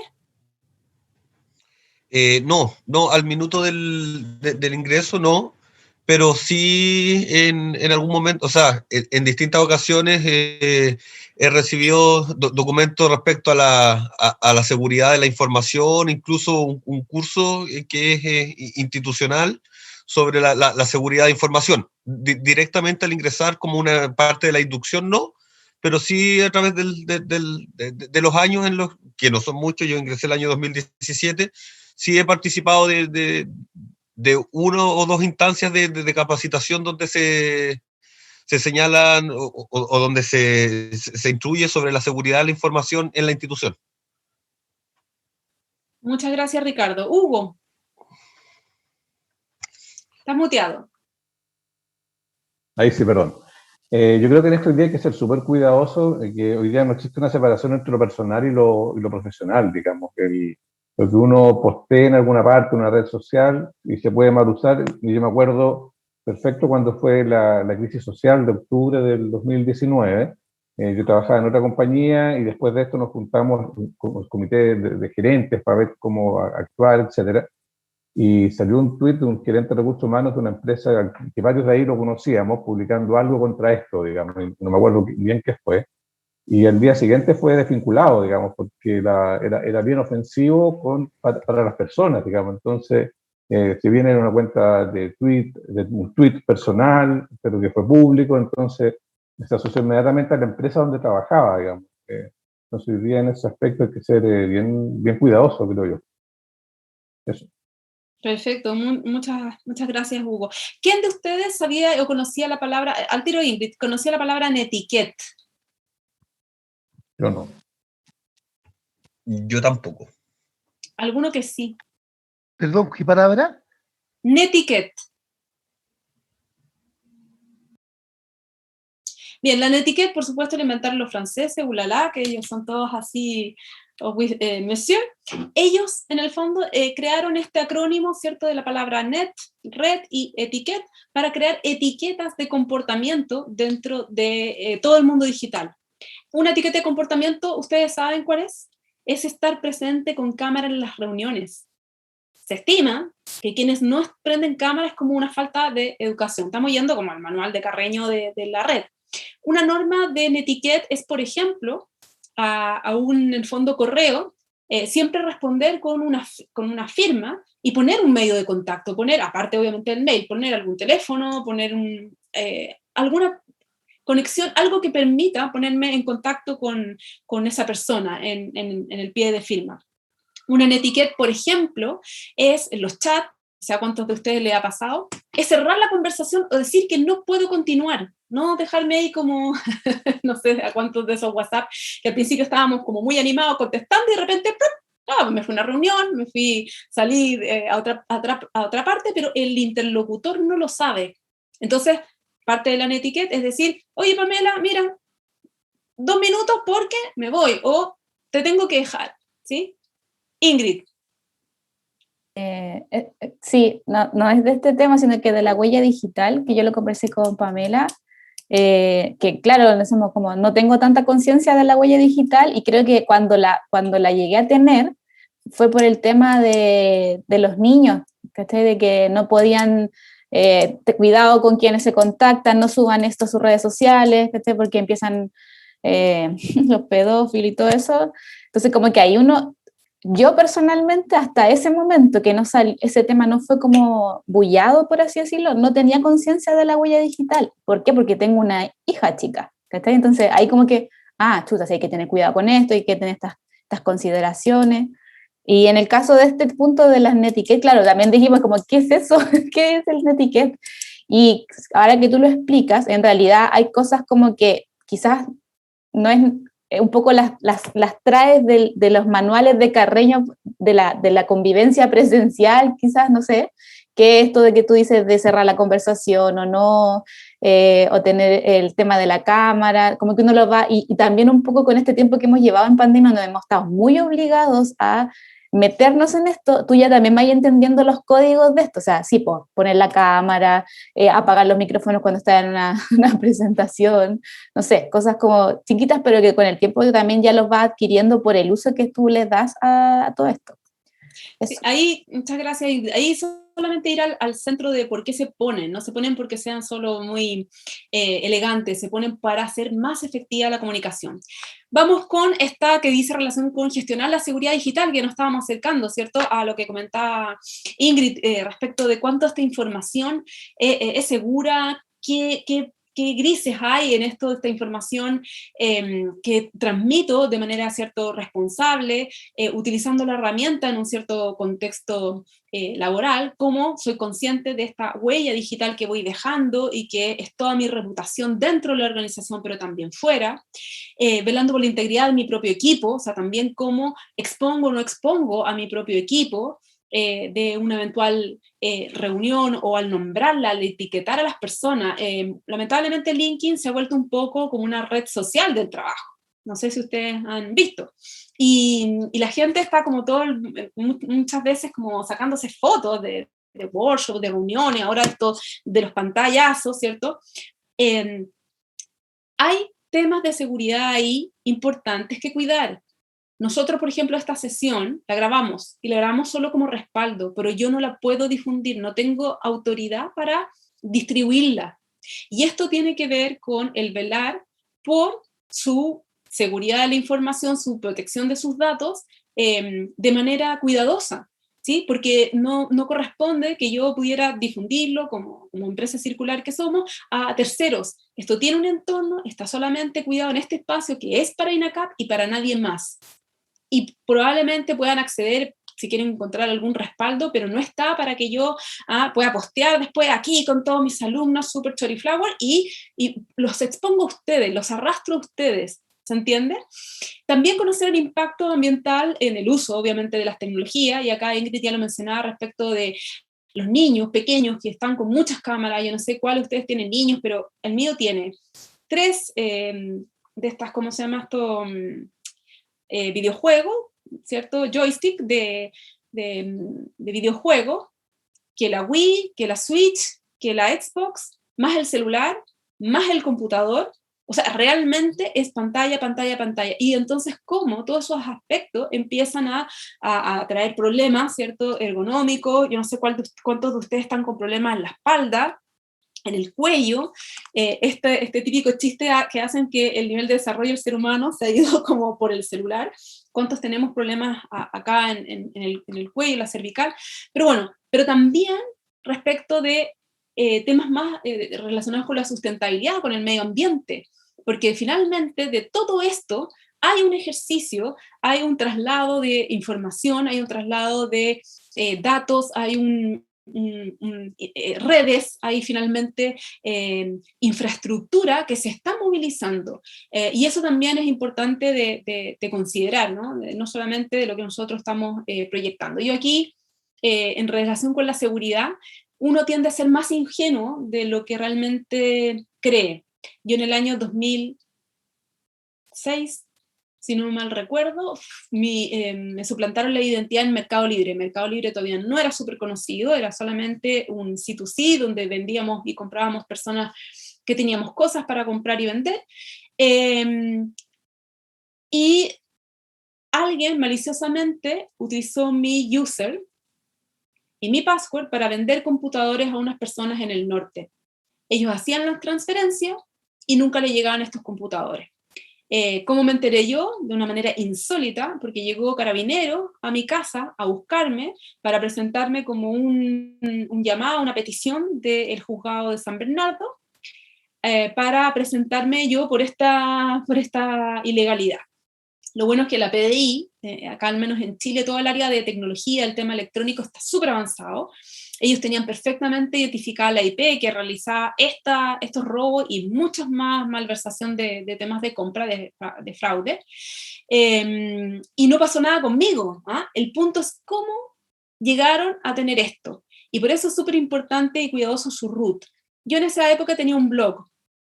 Y en ese blog, yo por esta cosa que tenemos los chilenos de dar el root en cualquier parte, ¿cierto? Si te lo piden en el supermercado, la tienda, te lo pide el conserje, uno da el root, ¿cierto? Muy confiado. Bueno, tenía publicado mi dato del user y el root, y no sé cómo con esos 2 datos, mi mail y mi root, hicieron lo que quisieron con mi cuenta. Lo más insólito es que en esa época Mercado Libre jamás me respondió, yo le expliqué el caso y pasaron de ello y no hubo motivo, ni disculpas, ni nada. O sea, yo creo que a esta altura nunca más entendieron, digamos, todo el problema que para mí significaba. De hecho, yo hablé con los usuarios a los cuales se les hizo montones, eran decenas, menos mal, era un poco más cuantificable de fraude, para explicarles que mi user no había sido, yo como persona no había sido quien los había estafado. ¿Algún ejemplo en esto? ¿Alguna anécdota? ¿No? Les dejé un libro ahí en el chat que permite hacer conciencia de cuál es el impacto de esta huella digital, que puede ser voluntaria, digamos, lo que uno postea en las redes sociales, pero automática también con lo que se levanta solo desde los teléfonos celulares y los distintos sensores que tiene. Así que pueden leerlo y van a quedar bien traumados y listos para cuidar su información. No, pero la idea no es traumarnos, la idea es simplemente ser cuidadoso y precavido. Bien, vamos a trabajar en red.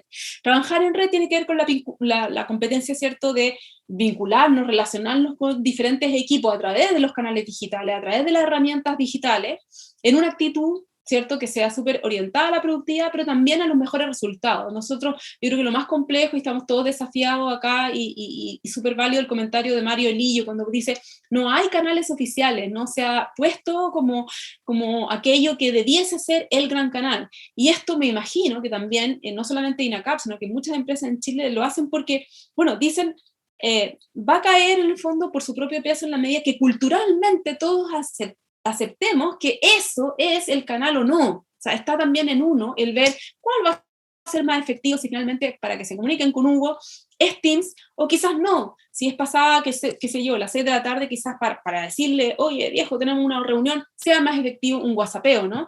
Ahora, también esta capacidad dice relación con cómo compartimos información, trabajando de una manera flexible, aceptando las distintas visiones, facilitando la distribución de conocimiento y pudiendo codiseñar. Yo desconozco bien, por ejemplo, las herramientas de Office 365 para trabajar todo lo que es Office de forma colaborativa, ¿ya? Me estoy enfrentando recién por un cambio de trabajo que tengo a ese aspecto. Y realmente, claro, como yo vengo del mundo Google, que es todo easy, todo súper amable, muy fácil, me es muy espontáneo el llegar y cambiar algo. Porque además Google tiene la maravilla que tiene el histórico. O sea, si además me arrepintiera, puedo ir a un histórico. Pero bueno, ¿quién me enseñó de lo histórico? Un compañero, sin duda. Hoy yo no sé cómo se va a los registros históricos de un PPT en Office, ¿sí? Que en general el mundo Microsoft lo tengo muy lejano, ¿cierto? Entonces, ¿quién me va a enseñar eso? ¿Quién me va a compartir ese como metalenguaje que nadie te enseña, ¿cierto? Porque uno al entrar a trabajar es como que te pegan como un enchufe y creen que estás listo para dar. Yo creo que a los estudiantes les está pasando lo mismo. O sea, hoy día los estudiantes están súper desafiados porque creemos que ellos, ¡pum!, enchufe a Teams o enchufe a lo que sea y van a poder ir absorbiendo todo esto, pero realmente hay mucho intercambio de información, hay demasiada contenido, ¿cierto?, que no se está entregando, hay muchos también elementos que es súper difícil de transferir, sobre todo en términos de la propuesta de la oferta, ¿cierto?, de valor que tienen ustedes, que es práctica, que es llevada al trabajo. Entonces, ¿cómo ahí permitimos y facilitamos esta co-construcción, ¿no? Pensando en nuevas alternativas de acción? No sé si ahí tienen algún ejemplo, algún caso que se esté viviendo, algún desafío en INACAP.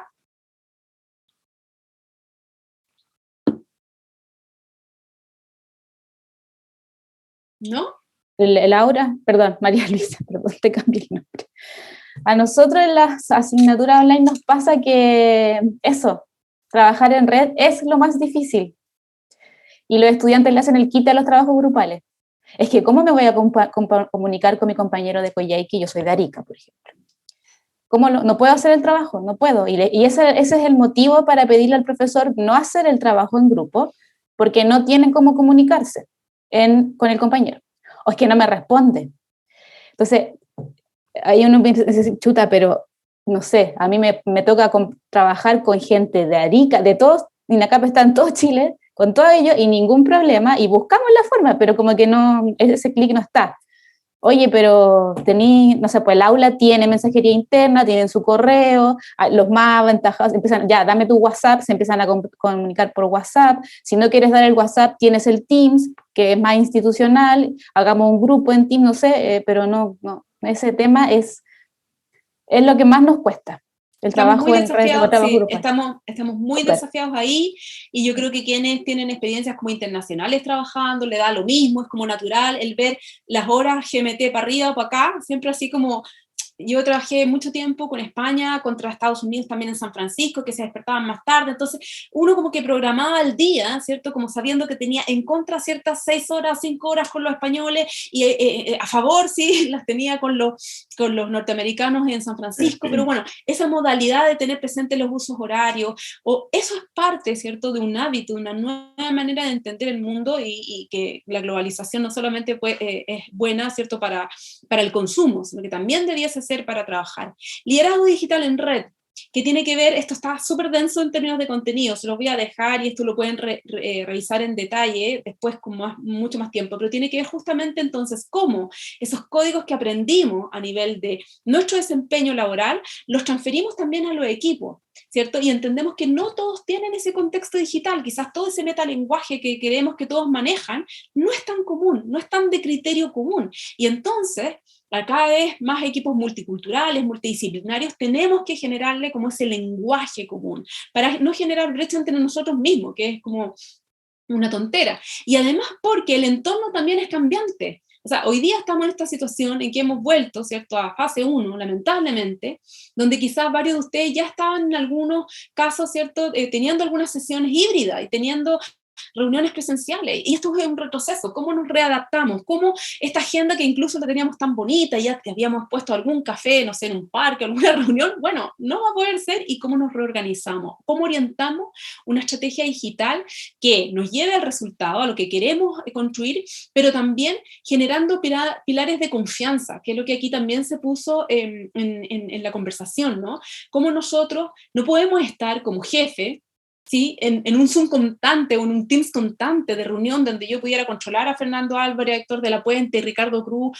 No puedo hacerlo, ¿sí? No puedo estar encima de ustedes, pero entonces tengo que pensar, ok, voy a delegar, voy a pensar que les pongo tareas, como si efectivamente tienen ciertas características en su manera de aprender o de trabajar, tienen que ser sesiones cortitas, con un check-in, que yo me confirme efectivamente, no sé, Camila, Pamela, Mauricio, ¿me entendieron bien? Y reviso de tanto en tanto, hago una daily meeting, una reunión cortita en la mañana y después quizás una en la tarde, para ir más rápido. Y finalmente, visión de e-commerce, que no tiene que ver con que porque ustedes se dedican a otro tema, que tiene que ver mucho más, no con una visión de consumo, sino que de un proceso de enseñanza-aprendizaje, pero la visión de e-commerce dice relación con, en e-commerce siempre entender que nosotros estamos transformando usuarios en clientes, ¿ya? Y más allá de llevarlo a que consuman una lavadora o un producto, lo que tenemos que tener claro es la capacidad de convertir, la capacidad de transformar y hacer y llevar a la acción a sus usuarios. Llevar, ¿cierto?, un poco a que ellos tomen, ¿cierto?, lo que ustedes están difundiendo y lo adscriban. Y eso implica, ¿cierto?, tomar esta oportunidad de estar hoy con herramientas digitales en las cuales estas herramientas, esta tecnología es un facilitador en su estrategia. No es solamente un fin, no es para que ustedes sean más cool, no para que ustedes sean más choros, para que queden mejor, sino que porque es una herramienta que les va a permitir conseguir de mejor manera la comunicación. En lo que tiene que ver con también esta lógica de e-commerce, yo no sé si ustedes saben que hay como una suerte de embudo de conversión. ¿Cuánto de esto que estamos entregando, cuánto de esta navegación finalmente termina en un embudo y consigo que estos usuarios se transformen en cliente y me compren? Esto, en el mundo general, significa cómo yo voy a estar siempre revisando que lo que estoy ofreciéndole a mi equipo, a mi estudiante, efectivamente responde a sus necesidades. Es saber si mi oferta de valor, yo, incluso como persona, como profesional, soy oferta para el resto. Como yo, con las actividades, con los proyectos, con los procesos en los cuales, ¿cierto?, estoy trabajando, soy capaz de optimizarlo para entregarlos en valía a el resto de las personas. Y finalmente, antes de ir al último video inspirador, conclusiones un poco de este curso que yo quiero que queden como súper claros. Todas las metodologías, aunque adscribamos después alguna en particular, son un medio. Solo son un medio, ¿sí?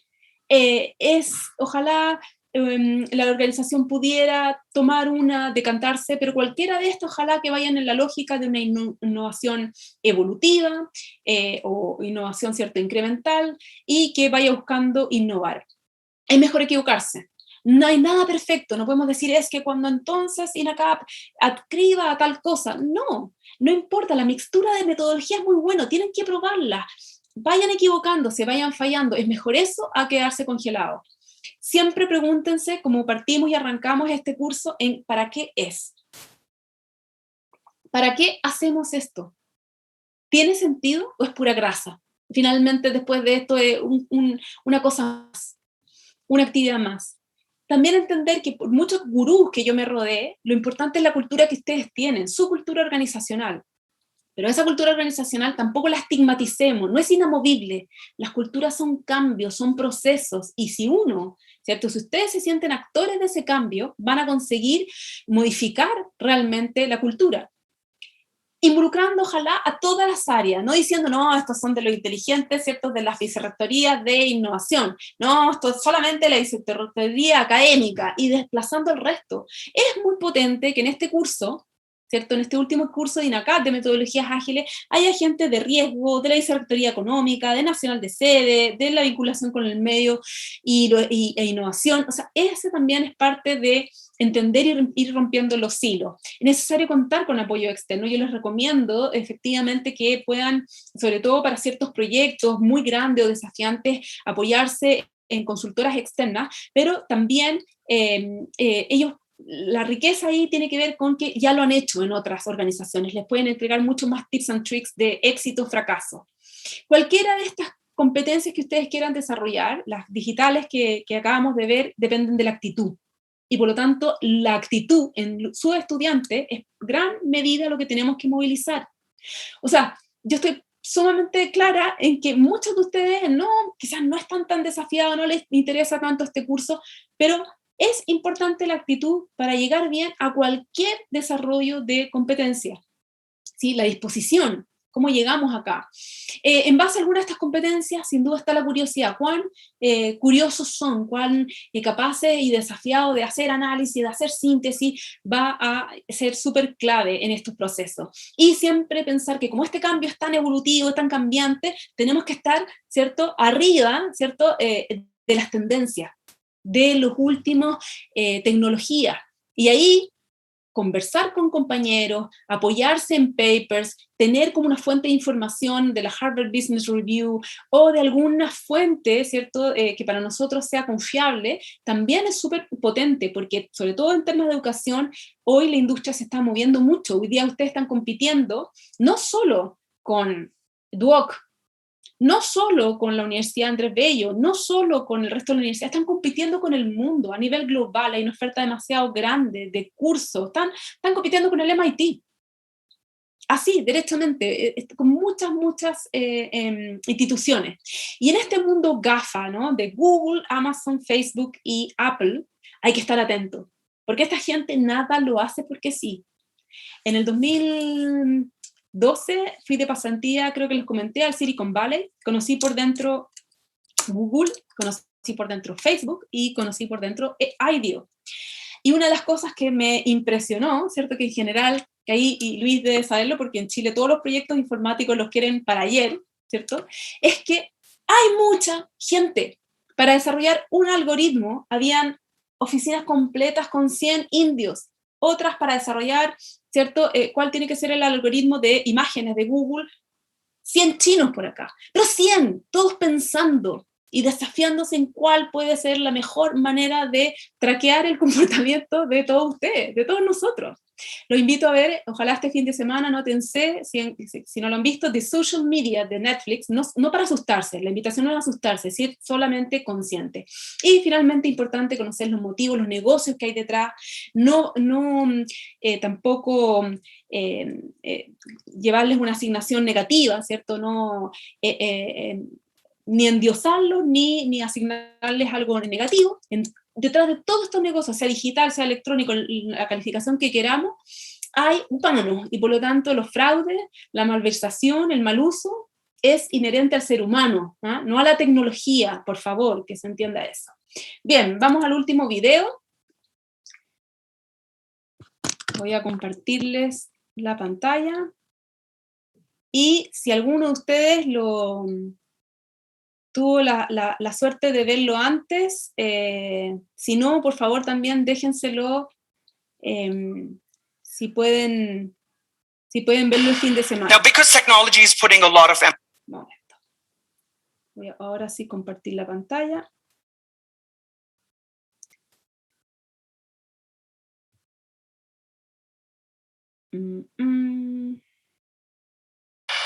Now, because technology is putting a lot of emphasis and responsibility on us to learn more, it's also very natural to think that we should be doing something about the greater problems in the world.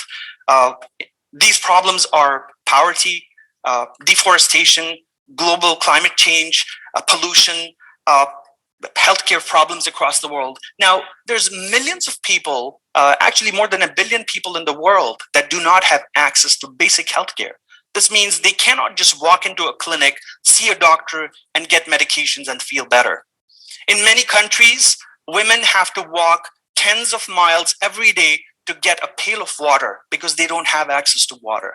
Now, we're very fortunate to be living in developed countries and living in infrastructure, in places where infrastructure is really amazing. We've got running water, electricity, and we sometimes take things for granted.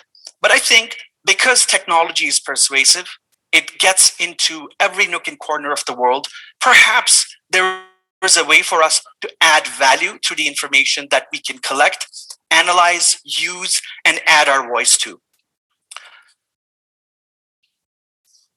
Every day after I finish work, and I'm sure all of you do this as well, the last thing I want to do is talk about work. I just want to switch on my television, spend time with my family, relax, put my feet up, and just watch some television.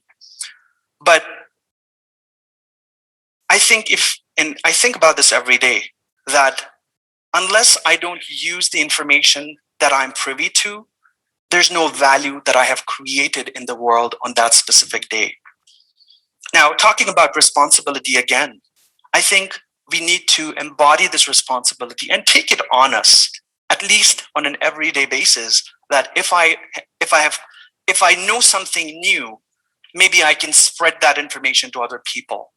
Maybe if I have new knowledge, I want to find out how that is changing the life of other people, or how it may help other people. So I think we need to build that into our everyday life and everyday habits, because technology is part of our lives on an everyday basis. So we've got to be able to find and create that value every single day. I'm going to conclude by saying that we all share the responsibility of changing the world. There's nobody else coming in and changing things for us, because we all are connected, because we all are part of the same fabric within the community, within the city, within the country, and within the world. It falls on our shoulders to say, hey, I actually want to go and find out about something that I can change. And for this matter, you don't need to be a technologist. You don't need to be a futurist to find out what you can change. In fact, the currency of the future, and something that will change every outcome, is the human potential. It's the brain power. It's the ideas that fuel the world and use technology as an enabler, not as an endpoint, but use technology as an enabler to create that change. So don't be overwhelmed with technology. Having said that, stop spending all your time on the cell phone or on the computers watching cat videos. I'm guilty of this myself. I think we can utilize our time in a much better fashion if we allocate blocks of time. You can definitely watch those videos, entertain yourself with technology. This is how it enriches our life. But we also need to carve a little bit of time every single day so that we're thinking about creating value and doing something that'll put all of us together in a bucket of value creation. So stop being disrupted by technology and start transforming the world around you by thinking as a value creator. Because once you start doing that, the world around you will change. You'll start attracting people to you that are value creators as well. And starting from your dining table, where you have more meaningful conversations with your family, whether you have a cell phone on the dining table or not, I think that can go out in concentric circles, and we can start reshaping our society, our culture, our neighbors, our friends, and the entire world to make a new world that is value creation based. Thank you so much for your time.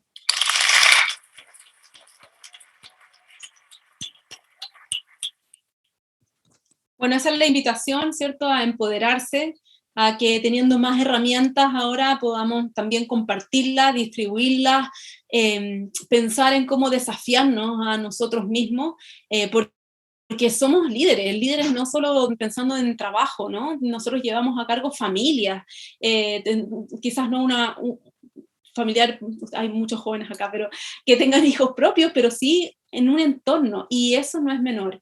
Así es que muchas gracias a todos por la presencia, por su asistencia, su participación, y nada, seguimos en contacto. Muchas gracias.